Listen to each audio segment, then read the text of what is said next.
ಪ್ರಚಲಿತ ಈ ಕಾರ್ಯಕ್ರಮದ ಪ್ರಾಯೋಜಕರು father Muller's charitable trust, SDM college, Ujire. ನಮಸ್ಕಾರ. ವಿ4 ವಿಶೇಷ ಕಾರ್ಯಕ್ರಮಕ್ಕೆ ಸ್ವಾಗತ. ದಕ್ಷಿಣ ಕನ್ನಡ ಜಿಲ್ಲೆಯಲ್ಲಿ ಅತ್ಯಂತ ಪ್ರತಿಷ್ಠಿತ ಕಾಲೇಜು ಬಂಟ್ವಾಳದ SVS college, Shri Venkataramana Swami college. ಅತ್ಯಂತ ಹಳೆಯ ಕಾಲೇಜು ಕೂಡ ದಕ್ಷಿಣ ಕನ್ನಡದಲ್ಲಿ. ಈ ಕಾಲೇಜು ಇವತ್ತು ಅನೇಕ ಗೊಂದಲ, ಅನೇಕ ಅವ್ಯವಸ್ಥೆಯ ಕಾರಣಕ್ಕಾಗಿ ಸುದ್ದಿ ಆಗ್ತಾ ಉಂಟು. ಹಳೆಯ ಕಾಲದ ಕಾಲೇಜಿನ ಆಡಳಿತ ಮಂಡಳಿಯವರು ಒಂದು ಬಾರಿ ಸದುದ್ದೇಶದಿಂದ ಕಾಲೇಜನ್ನು ಕಟ್ಟಿದ್ದರು. ಭಾರಿ ಒಳ್ಳೆಯ ರೀತಿಯಲ್ಲಿ ಕಾಲೇಜು ಮುನ್ನಡೆದಿತ್ತು, ಸಾಗಿತ್ತು. ಸಾವಿರಾರು ಮಂದಿಗೆ ವಿದ್ಯಾಭ್ಯಾಸವನ್ನು ಕೊಟ್ಟಂಥ ಕಾಲೇಜ್ ಇವತ್ತು ಅನೇಕ ತಪ್ಪು ಕಾರಣಗಳಿಗೆ, ಕೇಳಬಾರದ ಹೇಳಬಾರದ ಕಾರಣಗಳಿಗಾಗಿ ಸುದ್ದಿ ಆಗ್ತಾ ಉಂಟು ಆಡಳಿತ ಮಂಡಳಿ. ಒಟ್ಟು ಕಾಲೇಜಿನಲ್ಲಿ ಉಂಟಾಗಿರುವಂಥ ಗೊಂದಲ, ಜೊತೆಗೆ ಒಂದಷ್ಟು ಅವ್ಯವಸ್ಥೆಗಳು ಮತ್ತು ವಿದ್ಯಾರ್ಥಿಗಳು ಮತ್ತು ಆಡಳಿತ ಮಂಡಳಿ ಮತ್ತು ವಿದ್ಯಾರ್ಥಿಗಳು ಮತ್ತು ಪ್ರಾಂಶುಪಾಲರ ನಡುವೆ ಉಂಟಾಗಿರುವಂಥ ಒಂದು ಅಗ್ಗಜಗ್ಗಾಟ, ಈ ಎಲ್ಲ ವಿಚಾರಗಳ ಹಿನ್ನೆಲೆಯಲ್ಲಿ ಬಂಟ್ವಾಳದ SVS ಕಾಲೇಜಿನ ಕತೆ ಏನಾಗ್ತಾ ಉಂಟು, ಕಾಲೇಜಿನ ಸುಧಾರಣೆ ಹೇಗೆ, ಯಾವ ರೀತಿ ಮಾಡಬಹುದು ಮತ್ತು ಯಾಕೆ ಈ ರೀತಿಯ ವಿವಾದಗಳು ತಲೆದೋರಿತು ಇಷ್ಟೊಂದು ಪ್ರತಿಷ್ಠಿತ, ಇಷ್ಟೊಂದು ಹಳೆಯ ಕಾಲೇಜಿನಲ್ಲಿ. ಈ ನೆಲೆಯಲ್ಲಿ, ಈ ವಿಚಾರದಲ್ಲಿ ಇವತ್ತು ನಾವು ಮಾತಾಡಲಿಕ್ಕಿದ್ದೇವೆ. ನಮ್ಮ ಜೊತೆಗೆ ಕಾಲೇಜಿನ ವಿದ್ಯಾರ್ಥಿ, ಕಾಲೇಜಿನ ಹಳೆ ವಿದ್ಯಾರ್ಥಿಗಳು ಮತ್ತು ಸ್ಥಳೀಯರು ಭಾಗವಹಿಸ್ತಾ ಇದ್ದಾರೆ. ಹರ್ಷಿತ್ ಕೊಯ್ಲಾ ಅವರು, ಕೌಶಿಕ್ ವಿ ರಾವ್ ಅವರು, ಭಾಮಿ ಸುಧಾಕೃಷ್ಣಿ ಅವರು. ನಾನು 3 ಮಂದಿಯನ್ನು ಕೂಡ ಪ್ರೀತಿಯಿಂದ ಸ್ವಾಗತ ಮಾಡ್ತೇನೆ. 3 ಮಂದಿ ಕೂಡ ನಮಸ್ಕಾರ. ಹರ್ಷಿತ್ ಕೊಯ್ಲಾ ಅವರು SVS ಕಾಲೇಜಿನ ಹಳೆ ವಿದ್ಯಾರ್ಥಿ ಮತ್ತು ಇವಾಗ ಅವರು ಈ ಒಂದು ಕಾಲೇಜಿನ ABVP ಸಂಘಟನೆಯ ಮುಖಂಡರು ಕೂಡ ಮತ್ತು ಕಾನೂನು ಅಧ್ಯಯನ ಕೂಡ ಮಾಡ್ತಾ ಇದ್ದಾರೆ ಮಂಗಳೂರಿನ SDM ಕಾಲೇಜಿನಲ್ಲಿ. SVS ಕಾಲೇಜಿನ ಹಳೆ ವಿದ್ಯಾರ್ಥಿ ಕೌಶಿಕ್ ವಿ ರಾವ್ ಮಧ್ಯದಲ್ಲೇ ಇದ್ದಾರೆ. SVS ಕಾಲೇಜಿನ ಪ್ರಸಕ್ತ ವಿದ್ಯಾರ್ಥಿ ಮತ್ತು ಕಾಲೇಜಿನ ವಿದ್ಯಾರ್ಥಿ ಸಂಘದ ಅಧ್ಯಕ್ಷರು, ವಿದ್ಯಾರ್ಥಿ ಸಂಘದ ನಾಯಕರು. ಭಾಮಿ ಸುಧಾಕರ ಶೆಣೈಯವರು ಹಿರಿಯರು ಮತ್ತು ಇದೇ SVS ಕಾಲೇಜಿನ ಹಳೆ ವಿದ್ಯಾರ್ಥಿ ಮತ್ತು ಬಂಟ್ವಾಳದ ಸ್ಥಳೀಯ ನಾಗರಿಕರು ಮತ್ತು ಈ ಕಾಲೇಜಿನಲ್ಲಿ ನಡೀತಾ ಇರುವಂಥ ಅವ್ಯವಸ್ಥೆ ಬಗ್ಗೆ ಜನರ ನಡುವೆ ನಿಂತು ಮಾತಾಡ್ತಾ ಇರುವವರು, ಧ್ವನಿ ಎತ್ತುತ್ತಾ ಇರುವವರು. ಈ ಕಾಲೇಜಿನ ಸುಧಾರಣೆ ಆಗಬೇಕು, ಈ ಕಾಲೇಜ್ ಮೊದಲು ಅಂದರೆ ಈ ಕಾಲೇಜಿನ ಆರಂಭ ಮಾಡಿದವರ ಒಳ್ಳೆಯ ಧ್ಯೇಯ ಉದ್ದೇಶ ಏನಿದೆ ಆ ಪ್ರಕಾರ ಈ ಕಾಲೇಜು ಮತ್ತೆ ನಡೆಯಬೇಕು ಅನ್ನುವ ಒಂದು ಕಳಕಳಿಯಿಂದ ಇವತ್ತು ಮಾತಾಡ್ತಾ ಇದ್ದವರು ಮತ್ತು ಅನೇಕ ದಿನಗಳಿಂದ ಈ ನೆಲೆಯಲ್ಲಿ ಪೋಷಕರ ಜೊತೆಗೆ ಸಂವಾದವನ್ನು ಕೂಡ ನಡೆಸ್ತಾ ಇರುವವರು ಭಾಮಿ ಸುಧಾಕರ ಶೆಣೈಯವರು. ನಾನು ಕೌಶಿಕ್, ನಾನು ನಿಮ್ಮ ಹತ್ರ ಮೊದಲಾಗಿ ಕೇಳುವಂಥದ್ದು, ಇತ್ತೀಚಿನ ದಿನಗಳಲ್ಲಿ ನಾವು ನೋಡಿದ್ದೇವೆ ಕಾಲೇಜಿನಲ್ಲಿ ಉಂಟಾಗಿರುವಂಥ ಬೆಳವಣಿಗೆಗಳು.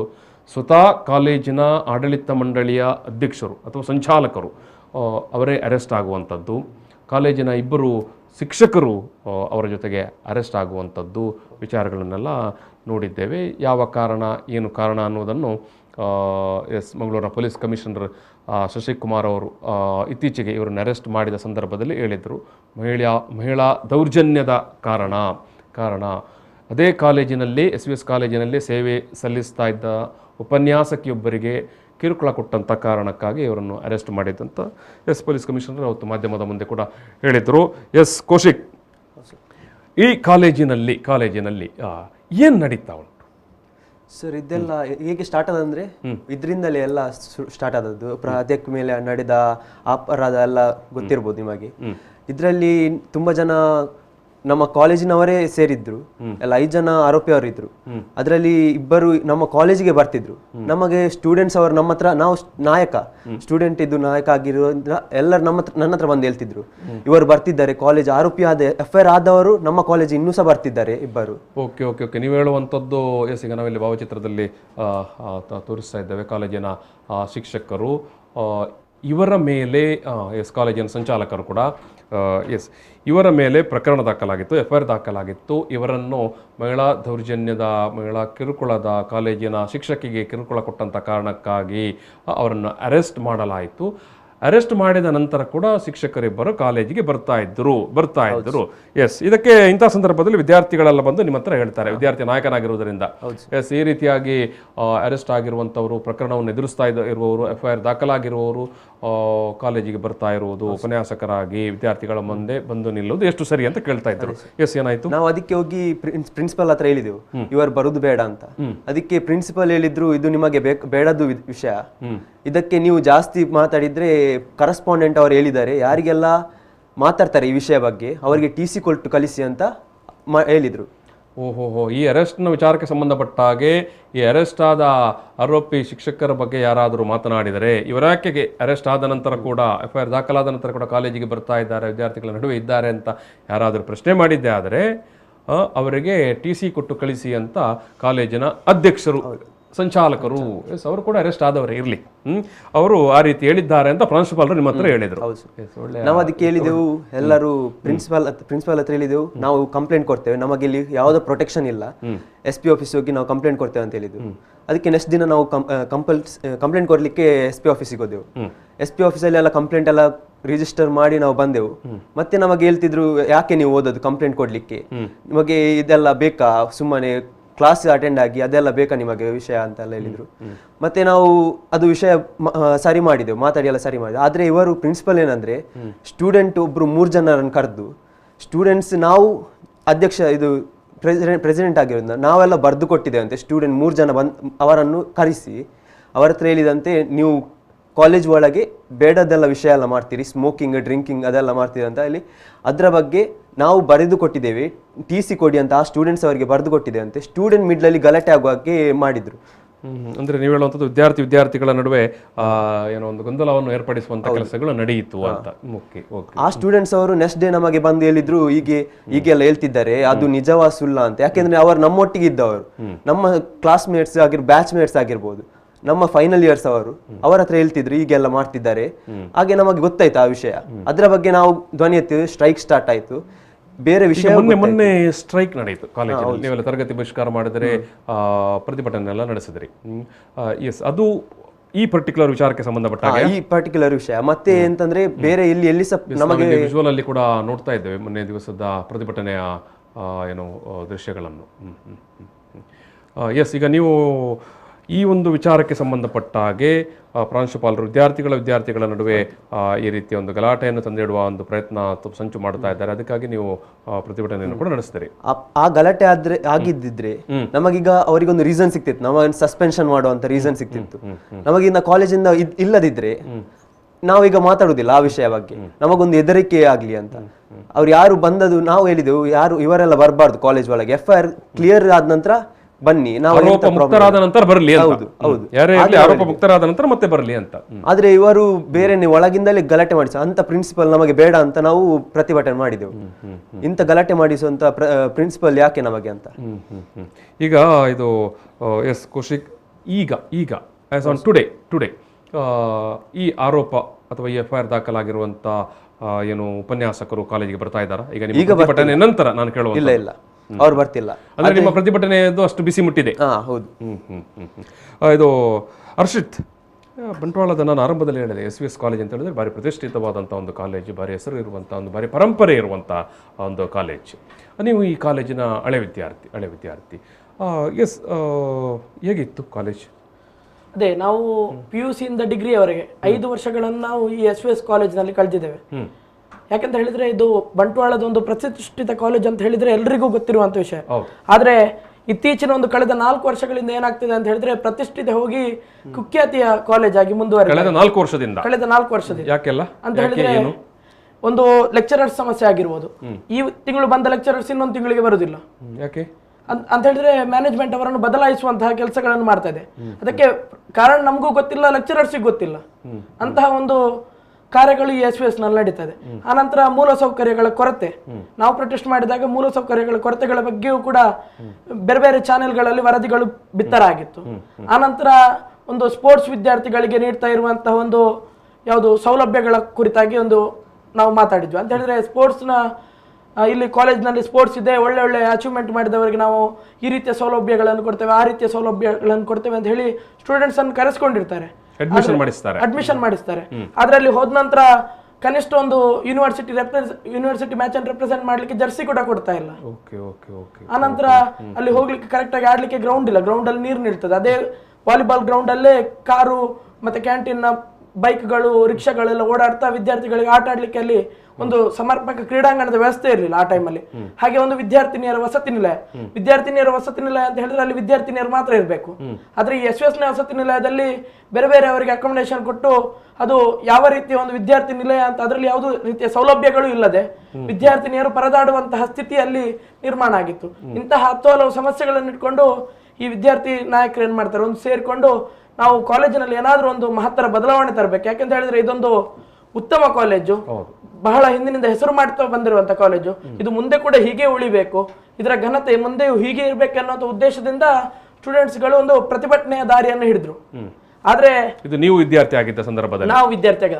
ಆದ್ರೆ ಪ್ರಾಂಶುಪಾಲರಾಗಲಿ ಅಥವಾ ಇದು 2019-20 ಆ ಸಂದರ್ಭದಲ್ಲಿ. ಆದ್ರೆ ಸಂಚಾಲಕರಾಗಿರ್ಬೋದು ಅಥವಾ ಪ್ರಾಂಶುಪಾಲರು ಇದ್ರ ಬಗ್ಗೆ ಯಾವುದೇ ರೀತಿಯ ಒಂದು ಕ್ರಮವನ್ನು ತೆಗೆದುಕೊಳ್ಳಿಲ್ಲ. ಸಂಚಾಲಕರು ಅವತ್ತು ಕೂಡ ಪ್ರಕಾಶಣೆ ಆಗ್ಲೂ ಅವರೇ ಆಗಿದ್ರು. ಅನಂತರ ಒಂದು ಕಾಲೇಜಿಗೆ ಎಕ್ಸ್ಪರ್ಟ್ ಕಮಿಟಿ ಬರ್ತದೆ. ಎಕ್ಸ್ಪರ್ಟ್ ಕಮಿಟಿ ಬಂದು ಕಾಲೇಜಿನ ನ್ಯೂನ್ಯತೆಗಳ ಬಗ್ಗೆ ಪಟ್ಟಿ ಮಾಡ್ಲಿಕ್ಕೆ ಎಕ್ಸ್ಪರ್ಟ್ ಕಮಿಟಿ ಬರ್ತದೆ. ಎಕ್ಸ್ಪರ್ಟ್ ಕಮಿಟಿ ರಿಪೋರ್ಟ್ ಕೊಡ್ತದೆ. ಆ ರಿಪೋರ್ಟ್ ನೆಗೆಟಿವ್ ಆಗಿ ಇರ್ತದೆ. ಆದ್ರೂ ಕೂಡ ಯೂನಿವರ್ಸಿಟಿ ಇಷ್ಟರವರೆಗೆ ಯಾವುದೇ ರೀತಿಯ ಕ್ರಮವನ್ನು ತೆಗೆದುಕೊಂಡಿರುವುದಿಲ್ಲ. ಆ ಸಂದರ್ಭದಲ್ಲಿ JD ಅವರು ಕೂಡ ಬಂದಿದ್ರು ಕಾಲೇಜಿಗೆ. JD ಅವರು ಕೂಡ ವಿದ್ಯಾರ್ಥಿಗಳ ಶಿಕ್ಷಣ ಇಲಾಖೆ ಡೈರೆಕ್ಟರ್, ಅವರು ಕೂಡ ವಿದ್ಯಾರ್ಥಿಗಳ ಸಮಸ್ಯೆಗಳನ್ನು ಆಲಿಸಿದ್ರು. ಆದ್ರೆ ಯಾವುದೇ ರೀತಿಯ ವಿದ್ಯಾರ್ಥಿ ಸಮಸ್ಯೆಗಳಿಗೆ ಆಗಿನಿಂದಲೂ ಕೂಡ ಪರಿಹಾರ ಸಿಗ್ಲಿಲ್ಲ. ಹೀಗಾಗಿ ಈ ರೀತಿ ಒಂದು 6 ದಿವಸಗಳ ಕಾಲ ವಿದ್ಯಾರ್ಥಿಗಳ ಪ್ರತಿಭಟನೆ ನಿರಂತರವಾಗಿ ನಾವಿರುವ ಸಂದರ್ಭದಲ್ಲಿ ನಡೆದಿತ್ತು. ಆದ್ರೆ ಇಲ್ಲಿ ಗಮನಿಸಬೇಕಾದಂತಹ ವಿಷಯ ಏನಂತ ಹೇಳಿದ್ರೆ, ಇಲ್ಲಿ ಯಾರು ಆ ಸಂದರ್ಭದಲ್ಲಿ ವಿದ್ಯಾರ್ಥಿ ನಾಯಕರು ಎನ್ನಿಸಿಕೊಂಡವರು, ಯಾರು ಮುನ್ನೆಲೆಯಲ್ಲಿ ಇಟ್ಕೊಂಡು ನಾಯಕತ್ವ ತಗೊಂಡು ಯಾರು ಈ ಪ್ರೊಟೆಸ್ಟ್ ಅನ್ನು ಲೀಡ್ ಮಾಡಿದ್ರು ಅಂತವರ ವಿರುದ್ಧ ಒಂದು ಸುಳ್ಳು ಮೊಕದ್ದಮೆಗಳನ್ನು ದಾಖಲಿಸುವಂತಹ ಕೆಲಸವನ್ನು ಮಾಡಿದ್ರು. ಅಂತ ಹೇಳಿದ್ರೆ ಈಗ ಏನಂತ ಸುಳ್ಳು ಮೊಕದ್ದಮೆ? ಅದು ಕೂಡ ಒಂದು ಜಾತಿ ನಿಂದನೆಯ ಕೇಸನ್ನು ಈ ಯಾರು ಅದರಲ್ಲಿ ಲೀಡ್ ತಗೊಂಡಿದ್ರು ಅಂತವರು, ಅದು ಕೂಡ ಇಬ್ಬರು ಉಪನ್ಯಾಸಕರನ್ನು ಸೇರಿಸಿ ಮತ್ತೊಂದು ಕಾಲೇಜಿನ ಒಬ್ರು ಸಿಬ್ಬಂದಿಯನ್ನು ಸೇರಿಸಿ ಅವರ ಮೇಲೆ ಈ ಅಟ್ರಾಸಿಟಿ ಕೇಸನ್ನು ದಾಖಲು ಮಾಡ್ತಾರೆ. ಯಾರೆಲ್ಲ ಇದರ ಪ್ರಶ್ನೆ ಮಾಡ್ತಾರೆ, ವಿದ್ಯಾರ್ಥಿಗಳು ಪ್ರಶ್ನೆ ಮಾಡಬಾರದು ಇನ್ನು ಮುಂದೆ ಯಾವುದೇ ವಿಚಾರವನ್ನು. ಸೊ ಹಾಗಾಗಿ ಅವರ ಮೇಲೆ ಪ್ರಕರಣವನ್ನು ದಾಖಲಿಸುವಂತದ್ದು.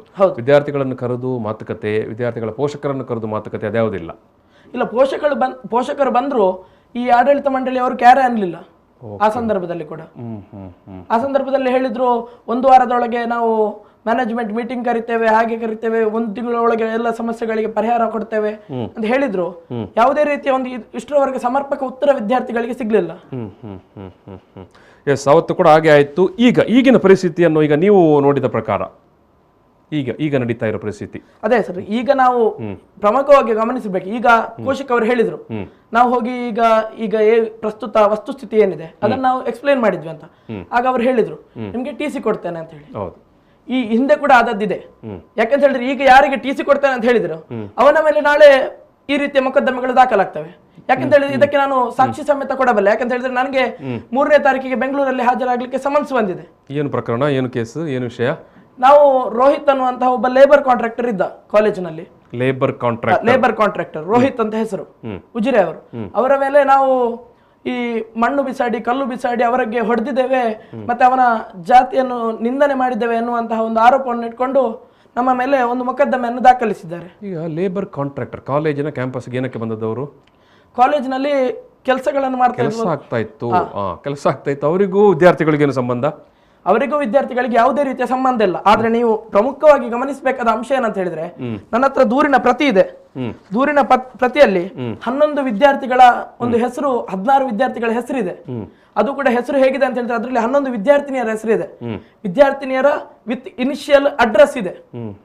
ಹಾಗಾದ್ರೆ ಈ ಒಬ್ಬ ಲೇಬರ್ ಕಾಂಟ್ರಾಕ್ಟರ್ ಆಗಿದ್ದವನಿಗೆ ಈ ವಿದ್ಯಾರ್ಥಿನಿಯರ ಈ ಇನಿಷಿಯಲ್ ಆಗಿರ್ಬೋದು ಅಥವಾ ಅಡ್ರೆಸ್ ಆಗಿರ್ಬೋದು, ಫೋನ್ ನಂಬರ್ ಹೇಗೆ ಸಿಕ್ಕಿತು? ಫೋನ್ ನಂಬರ್ ಕೂಡ ಇದನ್ನ ನಾವು ಗಮನಿಸಲೇಬೇಕು. ಮತ್ತೊಂದು ವಿಚಾರ ಏನಂತ ಹೇಳಿದ್ರೆ, ಈ ಲೇಬರ್ ಕಾಂಟ್ರಾಕ್ಟರ್ ಆಗಿದ್ದವನಿಗೆ ಈ ವಿಷಯಗಳನ್ನು ಕೊಟ್ಟವರು ಯಾರು? ಕಾಲೇಜಿನಲ್ಲಿ ವಿದ್ಯಾರ್ಥಿಗಳು ಒಂದು ನಂಬಿಕೆಯ ಮೇಲೆ ದಾಖಲೆಗಳನ್ನು ಸಬ್ಮಿಟ್ ಮಾಡಿರ್ತಾರೆ.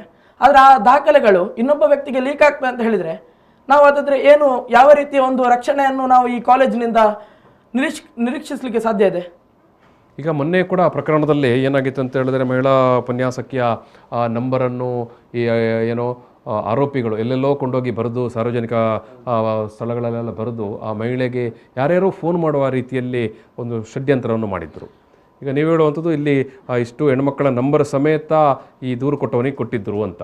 ಅದೇ ಸರ್, ನಾವೀಗ ಹೇಳ್ತಿರೋದು ನಮ್ಮ ವಿದ್ಯಾರ್ಥಿನಿಯರ ಅವಸ್ಥೆ ಏನಾಗಿದೆ ಅಂತ ಹೇಳಿದ್ರೆ, ಈಗ ನಮ್ಮ ಈ ವಿದ್ಯಾರ್ಥಿನಿಯರ ಹೆಸರು ಆಗಿರ್ಬೋದು ಅಥವಾ ನಂಬರ್ ಯಾವ ಟಾಯ್ಲೆಟ್ ನಲ್ಲಿ ಯಾವ ಬಸ್ ಸ್ಟ್ಯಾಂಡ್ ನಲ್ಲಿ ಸಿಗ್ತದೆ ಎನ್ನುವಂತಹ ಭಯ ನಮ್ಗೆ ಉಂಟಾಗಿದೆ ಸರ್. ಹಾಗಿದ್ರೆ ಇವರು ಯಾವ ರೀತಿಯ ರಕ್ಷಣೆಯನ್ನು ವಿದ್ಯಾರ್ಥಿನಿಯರಿಗೆ ಕೊಡ್ತಾರೆ? ಈಗ ಕಾಲೇಜಿನ ಕ್ಯಾಂಪಸ್ಸಲ್ಲಿ ಅಥವಾ ಕಾಲೇಜಿನ ವತಿಯಿಂದ ನಡೀತಾ ಇರುವಂಥ ಕೆಲಸದ ಗುತ್ತಿಗೆ ವಹಿಸಿಕೊಂಡಂಥ ಕಾಂಟ್ರಾಕ್ಟರ್ ಒಬ್ಬರು ಕಾಲೇಜಿನ ಮಕ್ಕಳ ಮೇಲೆ ಕೇಸ್ ದಾಖಲಿಸುವಂಥದ್ದು, ಅವರಿಗೆ ತೊಂದರೆ ಮಾಡಿದ್ದಾರೆ ಅಂತ. ಈಗ ಅವರ ಜೊತೆಗೆ ಈಗ ಎಲ್ಲ ಕಾಲೇಜುಗಳಲ್ಲಿ ನಾವು ನೋಡ್ತೇವೆ, ಒಂದು ಕಡೆಯಿಂದ ಕಾಂಟ್ರಾಕ್ಟರ್ಗಳು ಅಥವಾ ಇನ್ನೊಬ್ಬರು ಕೆಲಸಗಳನ್ನು ಮಾಡ್ತಾ ಇರ್ತಾರೆ. ಕನ್ಸ್ಟ್ರಕ್ಷನ್ ದೊಡ್ಡ ಕ್ಯಾಂಪಸ್ ಅಂತ ಹೇಳುವಾಗ ನಡೀತಾ ಇರುತ್ತೆ. ಅವರಿಗೂ ವಿದ್ಯಾರ್ಥಿಗಳಿಗೆ ಸಂಪರ್ಕವೇ ಇರುವುದಿಲ್ಲ. ಸೊ ಇಲ್ಲಿ ಏನು ವಿದ್ಯಾರ್ಥಿಗಳು ತೊಂದರೆ ಮಾಡ್ತಾರೆ ಅಂತ? ಅದೇ ಸರ್, ಸುಳ್ಳು ಆರೋಪ ಮಾಡ್ಲಿಕ್ಕೆ ಯಾವುದೇ ರೀತಿಯ ಒಂದು ಕಾರಣ. ಸ್ಟ್ರೈಕ್ ಮಾಡಿದ ನಂತರ ಇವರ ಮೇಲೆ ಕೇಸ್ ಎಲ್ಲ ದಾಖಲು ಮಾಡಿದ್ದನ್ನೆಲ್ಲ ಇದೆಲ್ಲ ಅಂತ ಹೇಳಿದ್ರೆ, ಇವರು ಈ ಲೇಬರ್ ಕಾಂಟ್ರಾಕ್ಟರ್ ಯಾರಿದ್ದಾರೆ ಅವರು ಈ ಕೂಡಿಗೆ ಪ್ರಕಾಶನೆ ಅವರಿಗೆ ಆತ್ಮೀಯರು. ಹಾಗಾಗಿ ಅವರ ಇದು ಯಾಕಾಗಿ ಸ್ಟೂಡೆಂಟ್ಸ್ ಅವರ ವಿರುದ್ಧ ಯಾರು ಹೋಗ್ತಾರೆ ಅಂತವರನ್ನು ಇವರು ಕಾಲೇಜಿನಲ್ಲಿ ಇದ್ದುಕೊಂಡು ಗಮನಿಸ್ತಾ ಇರ್ತಾರೆ. ಲೇಬರ್ ಕಾಂಟ್ರಾಕ್ಟರ್ ಆಗಿದ್ದವನಿಗೆ ಅದು ಕೆಲಸ ಬಿಟ್ಟು ಈ ವಿದ್ಯಾರ್ಥಿಗಳನ್ನು ಗಮನಿಸುವುದು ಕೂಡ ಕೆಲಸ ಆಗಿತ್ತು. ಇತ್ತೀಚೆಗೆ ನಾವು ನೋಡ್ಬೋದು, ಅದು ಒಂದು ಟಿವಿ ಚಾನೆಲ್ ಅಲ್ಲಿ ಕೂಡ ಪ್ರಸಾರ ಆಗಿತ್ತು. ವಿದ್ಯಾರ್ಥಿನಿಯರೇ ಒಂದು ಮುತ್ತಿಗೆ ಹಾಕಿರುವಂತದ್ದು ಅವನಿಗೆ. ಯಾಕಂತ ಹೇಳಿದ್ರೆ ಅವ ಯಾವ ರೀತಿ ವಿದ್ಯಾರ್ಥಿನಿಯರನ್ನು ನೋಡ್ತಾ ಇರುವಂತ ದೃಷ್ಟಿ ಆಗಿರ್ಬೋದು ಅಥವಾ ಈ ಪರ್ಟಿಕ್ಯುಲರ್ ಕೇಸ್ ಕೊಟ್ಟವನನ್ನ ಈ ಪರ್ಟಿಕ್ಯುಲರ್ ಕೇಸ್ ಈ ಹಿಂದೆ ಕೂಡ ಇವನು ಮೊನ್ನೆ ಯಾರು ಮಹಿಳಾ ಕೇಸ್ ಕೊಟ್ಟಿದ್ದಾರೆ, ಅವರಿಗೆ ಕೂಡ ಈ ಆರೋಪಿ ಒಂದು ಕೇಸನ್ನು ಅವರ ಮೇಲೆ ಕೂಡ ದಾಖಲು ಮಾಡಿದ್ದ. ಇಲ್ಲಿ ಕಾಲೇಜ್ ಕ್ಯಾಂಪಸ್ ಅಲ್ಲಿ ಗುತ್ತಿಗೆದಾರರು ಅಂತ ಕಾಂಟ್ರಾಕ್ಟರ್ ಅಂತ ಬರುವಂತದ್ದು. ಈಗ ನೋಡಿದ್ರೆ ಇವರು ಇಲ್ಲಿ ಕಾಲೇಜ್ ಮಕ್ಕಳ ಮೇಲೆ ಕೇಸ್ ಹಾಕ್ತಾರೆ, ಕಾಲೇಜಿನ ಉಪನ್ಯಾಸಕರ ಮೇಲೆ ಕೇಸ್ ಮಾಡ್ತಾರೆ. ಅಲ್ಲ, ಇವರನ್ನು ಕೇಸ್ ಮಾಡಿ ಅಂತಲೇ ಇವರು ಕಾಂಟ್ರಾಕ್ಟ್ಗೆ ತಂದು ನಿಲ್ಲಿಸಿದಾರ? ಅದೇ ಸರ್, ಅದೇ ಪ್ರಶ್ನೆಯನ್ನು ನಾವು ಕೂಡ ಈ ಆಡಳಿತ ಮಂಡಳಿಯವರ ಹತ್ರ ಮಾಡ್ತಾ ಇರೋದು ಅದೇ ಪ್ರಶ್ನೆ. ಆಡಳಿತ ಮಂಡಳಿಯವರಿಗೆ ನಾವು ಪ್ರಯತ್ನ ಮಾಡೋ ಕಾಲ್ ಮಾಡಿ ಏನು ಹೇಳ್ತಾರೆ ಅಂತ. ಯಾಕಂತ ಹೇಳಿದ್ರೆ ಕಾಲೇಜ್ ಕ್ಯಾಂಪಸ್ನಲ್ಲಿ ಈ ರೀತಿಯ ವಾತಾವರಣಗಳು, ಕಾಲೇಜಿನ ಪ್ರಾಂಶುಪಾಲರು ಕೇಸ್ ಕೊಟ್ಟಿದ್ದರೆ ಕೂಡ ಒಂದು ಹಂತದಲ್ಲಿ ಅದಕ್ಕೆ ಸಮಜಾಯಿಸಿ ಕೊಡ್ಬೋದಿತ್ತೇನೋ, ಅಥವಾ ಮ್ಯಾನೇಜ್ಮೆಂಟ್ನವರು. ಕಾಲೇಜಿನ ಕೆಲಸಕ್ಕೆ ನಿರ್ವಹಣೆಗೆ ಬಂದಂಥ ಗುತ್ತಿಗೆದಾರರು ಕೂಡ ವಿದ್ಯಾರ್ಥಿಗಳ ಮೇಲೆ ಶಿಕ್ಷಕರ ಮೇಲೆ ಎಲ್ಲ ಕಂಪ್ಲೇಂಟ್ ಕೊಡ್ತಾರೆ ಅಂತ ಹೇಳಿದ್ರೆ, yes I don't understand what is this ಅಂತ, ಏನು ಆಗ್ತಾ ಉಂಟು, ಎಂತ ಮಾಡ್ತಾ ಇದ್ದಾರೆ ಅಂತ. ಇದು ಭಾಮಿ ಸುಧಾಕರ್ ಶೆಣೆಯವರೇ, ಈ ಕಾಲೇಜಿನ ಹಳೆ ವಿದ್ಯಾರ್ಥಿಗಳು ನೀವು, ಬಂಟ್ವಾಳದ ಹಿರಿಯ ನಾಗರಿಕರು, ಈ ಕಾಲೇಜನ್ನು ನಡೆಸ್ತಾ ಇರುವಂಥ ಸಮುದಾಯದ ಕೂಡ ಒಬ್ಬ ಪ್ರತಿನಿಧಿ ನೀವು. ಏನಾಗ್ತಾ ಉಂಟು ಕಾಲೇಜಲ್ಲಿ? ಯಾರು ನೀವು ಕಿವಿ ಮಾತು ಹೇಳಲಿಲ್ವಾ? ಹಿರಿಯರಾಗಿ ಯಾರು ನೀವು ಕಿವಿ ಮಾತು ಹೇಳಲಿಲ್ವಾ ಈ ಆಡಳಿತ ಮಂಡಳಿಗೆ? ನಾನು ಹಳೆ ವಿದ್ಯಾರ್ಥಿ, ನನ್ನ ಮಕ್ಕಳು ಅಲ್ಲೇ ಕಲಿತವರು. ಇವತ್ತಿಗೂ ನಾವು ಮನೆಯಲ್ಲಿ ಕೂತು ಎಲ್ಲರೂ ಸೇರುವಾಗ ಆ ಕಾಲೇಜಿನ ಬಗ್ಗೆ ನೆನಪುಗಳು ಬಂದರೆ, ಅಲ್ಲಿ ಅಧ್ಯಾಪಕರ ಬಗ್ಗೆ ಎಲ್ಲರ ಬಗ್ಗೆ ನಮಗೆ ನೆನಪು ಬರ್ತದೆ.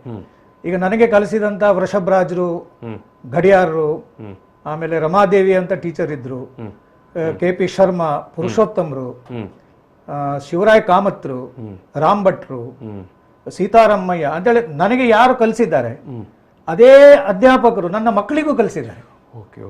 ಹಾಗಾಗಿ ನಾವು ಗ್ರೇಟ್ ಪರಂಪರೆ.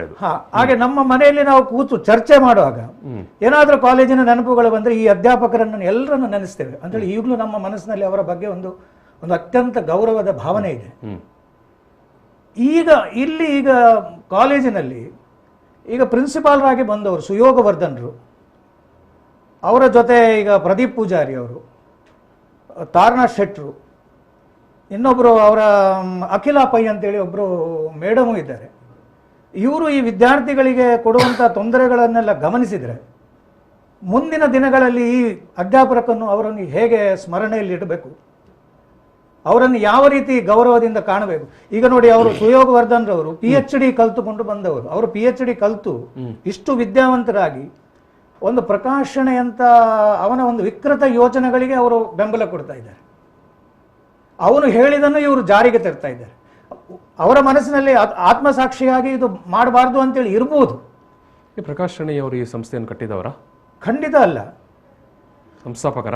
ಈ ಸಂಸ್ಥೆಯನ್ನು ಕಟ್ಟಿದವರು ಬಂಟ್ವಾಳ ದೇವಸ್ಥಾನದಲ್ಲಿ ಒಂದು ಸಭೆ ನಡೆದಿತ್ತು 1966ರಲ್ಲಿ.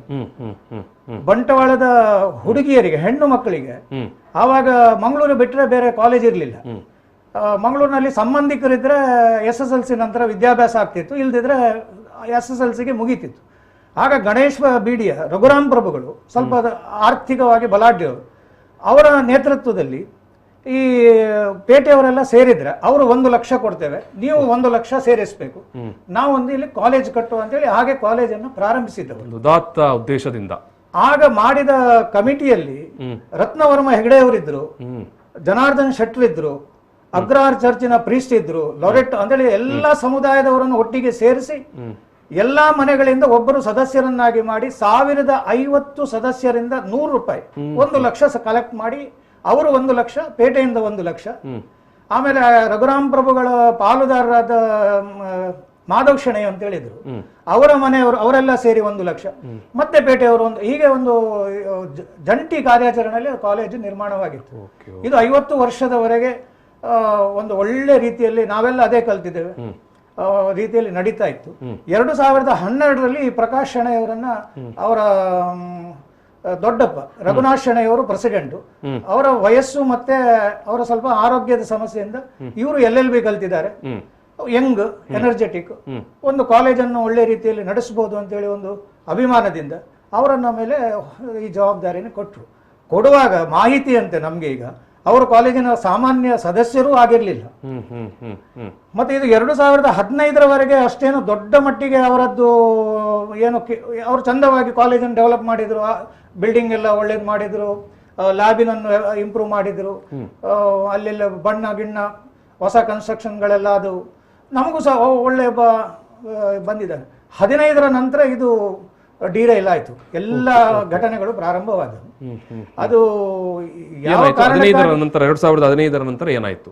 2015ರ ನಂತರ ಈಗ ನನಗೆ ಅನೇಕ, ಈಗ ನಾನು ಒಂದು 3 ವರ್ಷದ ಹಿಂದೆ ಸಹ ನನ್ನ ಹತ್ರ ತುಂಬಾ ಸಮಸ್ಯೆಗಳು, ಮ್ಯಾನೇಜ್ಮೆಂಟಿನವರು ಸಹ ಮಾತಾಡಿದ್ರು, ಅವರು ಸಭೆಗಳನ್ನು ಕರಿತಾ ಇಲ್ಲ, ಮೀಟಿಂಗೇ ಆಗ್ತಾ ಇರ್ಲಿಲ್ಲ. ಮತ್ತೆ ತುಂಬಾ ಒಂದು 10-12 ಸಮಸ್ಯೆ ಹೇಳಿದ್ರು. ನಾನು ನೇರವಾಗಿ ಪ್ರಕಾಶ್ ಶೆಣೈಯವರ ಹತ್ರ ಮಾತಾಡಿದೆ, ಹೀಗೀಗೆ ಸಮಸ್ಯೆಗಳು ಉಂಟು, ಇದನ್ನೆಲ್ಲ ಕೂತು ನೀವು ಮ್ಯಾನೇಜ್ಮೆಂಟಿನವರು ಕೂತು ಪರಿಹರಿಸಿಕೊಳ್ಳಿ ಮಾಡಬೇಕು ಅಂತ. ಆವಾಗ ಪರಿಹರಿಸಿಕೊಳ್ಳಿ ಅಂತೇಳಿ ಅವರ 3 ಜನರನ್ನು ನಾನು 1-2 ಸಾರಿ ಪರಸ್ಪರ ಸೇರಿಸ್ಲಿಕ್ಕೂ ಪ್ರಯತ್ನ ಪಟ್ಟೆ. ಅದು ಎಲ್ಲೋ ಒಂದು ಕಡೆ ತಪ್ಪಿ ಹೋಯ್ತು, ನನ್ನ ಸಂಧಾನಗಳು ತಪ್ಪಿ ಹೋದು. ಮತ್ತೆ ಪ್ರಕಾಶ್ ಶೆಣೈಯವರು ಆಗ ಕೆಲವೊಂದು ವಿವರಣೆ ಕೊಟ್ಟರು ನನಗೆ, ಅವರು ಹಾಕುವ ಎಲಿಗೇಷನ್ನಲ್ಲಿ ಇದು ಸತ್ಯ ಅಲ್ಲ, ಇದು ಸುಳ್ಳು, ಕೆಲವು ಅವರ ವಿವರಣೆಗಳನ್ನು ನಾನು ನಂಬಿಕೊಂಡೆ ಅಂತ ಹೇಳಿದ್ರೆ ಈ ಎಲ್ಲ ಕಾಲೇಜಿನ ಆಡಳಿತ. ನಾವು ಪ್ರಕಾಶ್ ಶೆಣೈಯವರಿಗೆ ಟ್ರೈ ಮಾಡ್ತಾ ಇದ್ದೇವೆ, ಕಾಲ್ಗೆ ಪಿಕ್ ಮಾಡ್ತಾ ಇಲ್ಲ, ಪಿಕ್ ಮಾಡಿದ್ರೆ ಎಸ್ ನಾವು ಮಾತಾಡುವ. ಎಸ್, ಮುಂದುವರಿಸಿ. ಅವರು ದುಡ್ಡು ತಿಂದಿದ್ದಾರೆ, ಇವರು ದುಡ್ಡು, ಈ ಸಣ್ಣ ಮಟ್ಟಿಗೆ ಎಲ್ಲ ಸಂಸ್ಥೆಯಲ್ಲಿ ದುಡ್ಡು ತಿನ್ನುವುದು ಒಂದು, ನಾವನ್ನು ಹೊರಗಿನವರು ಅದಕ್ಕೆ ಏನು ಪ್ರಶ್ನೆ ಮಾಡೋ ಹಾಗಿಲ್ಲ. ಆದ್ರೂ ನಾನು ಅವರಿಗೆ ಪ್ರಕಾಶ್ ಶೆಣೈಯವರ ಹತ್ರ ಹೇಳಿದೆ, ನೋಡಿ ಈಗ ನೀವು ಬೇರೆ ಬೇರೆ ಸ್ಟಾಫ್ಗಳಿಗೆ ಒಂದು ಟಾರ್ಚರ್ ಕೊಡ್ತಾ ಇದ್ದೀರಿ, ಮಾನಸಿಕ ಕಿರುಕುಳಗಳನ್ನು ಕೊಡ್ತಾ ಇದ್ದೀರಿ. ನನ್ನ ಹತ್ರ ತುಂಬಾ ಜನ ಹೇಳಿದ್ದಾರೆ, ಕೆಲವನ್ನು ನಾವು ಇಲ್ಲಿ ನಿಮ್ಮ ಹತ್ರ ಡಿಸ್ಕಸ್ ಮಾಡ್ಲಿಕ್ಕೆ ಆಗುದಿಲ್ಲ, ಅದು ಸತ್ಯವೋ ಸುಳ್ಳ ಅಂತ ನಮಗೂ ಗೊತ್ತಿಲ್ಲ. ಹಾಗಾಗಿ ಅಂಥದ್ದನ್ನೆಲ್ಲ ಮಾಡಬೇಡಿ, ನೀವು ಒಂದು ಸಂಸ್ಥೆಯ ಉನ್ನತ ಸ್ಥಾನದಲ್ಲಿದ್ದವರು ಹೇಳಿದೆ. ಈಗ ಮೊನ್ನೆ ಇದು FIR ಆದ್ಮೇಲೂ ಸಹ ನಾನು ನೇರವಾಗಿ ಅವರಿಗೆ ಫೋನ್ ಮಾಡಿದೆ. ನೋಡಿ, ಈಗ ಈಶ್ವರಪ್ಪನವರ ಮೇಲೆ ಆರೋಪ ಬಂತು, ಆರೋಪ ಬಂದ ಕೂಡಲೇ ಅದು ಸತ್ಯವೋ ಸುಳ್ಳೋ ಗೊತ್ತಿಲ್ಲ, ಅವರು 2-3 ದಿವಸ ನಿರಾಕರಣೆ ಮಾಡಿದ್ರು ರಾಜೀನಾಮೆ ಕೊಡ್ಲಿ. ಆದ್ರೆ ಅವರು ಈಗ ಗೌರವವಾಗಿ ರಾಜೀನಾಮೆ ಕೊಟ್ಟು ಹೋಗಿದ್ದಾರೆ. ನೀನು ರಾಜೀನಾಮೆ ಕೊಟ್ಟು ಹೋಗು, ನೀವು ಆರೋಪದಿಂದ ಮುಕ್ತರಾದ್ರೆ ಮತ್ತೆ ಬನ್ನಿ, ಮುಕ್ತರಾಗಿ ಬನ್ನಿ. ಅವರು ಏನೇನೋ ಆರ್ಗ್ಯುಮೆಂಟ್ ಮಾಡಿದ್ರು, ನನಗೆ ಪ್ರಶ್ನೆ ಮಾಡಿದ್ರು, ನೀನು ಯಾರು ನನಗೆ ಕೇಳಲಿಕ್ಕೆ ಕೇಳಿದ್ರು. ಈಗ ನನ್ನ ಕಾಲೇಜ್ ಮಾರ್ಯ, ನಾನು ಕಲಿತ ಕಾಲೇಜು, ನನ್ನ ಮಕ್ಕಳು ಕಲಿತ ಕಾಲೇಜು, ನಮ್ಮ ದೇವರ ಹೆಸರಲ್ಲಿರುವ ಕಾಲೇಜು, ಇಡೀ ಪೇಟೆಗೆ ನಿನ್ನ ಈ ಕೃತ್ಯದಿಂದ ಬಹಳ ಬೇಜಾರಾಗಿದೆ ಸ್ವಾಮಿ.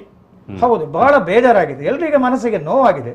ನೀನು ಒಂದು ಈಗ ಬಿಟ್ಟು ಹೋಗು, ನಿನ್ನ ಗೌರವ ಉಳಿತದೆ, ನಮ್ಮ ಸಂಸ್ಥೆಯ ಗೌರವ ಉಳಿತದೆ, ನಾವೆಲ್ಲ ಒಟ್ಟು ಸೇರಿಸಿ ಇದನ್ನು ನಡೆಸ್ತೇವೆ ಅಂತೇಳಿ ಅವರಿಗೆ ನೀನು ಮಾಡೋದು ಮಾಡು ಹೇಳಿದ. ನೀವು ಊರಿನವರೆಲ್ಲ ಜೊತೆ ಸೇರಿ ನೀವು ಏನು ಮಾಡ್ತೀರಿ ನಾನು ನೋಡಿಕೊಳ್ತೇನೆ ಹೇಳಿದ.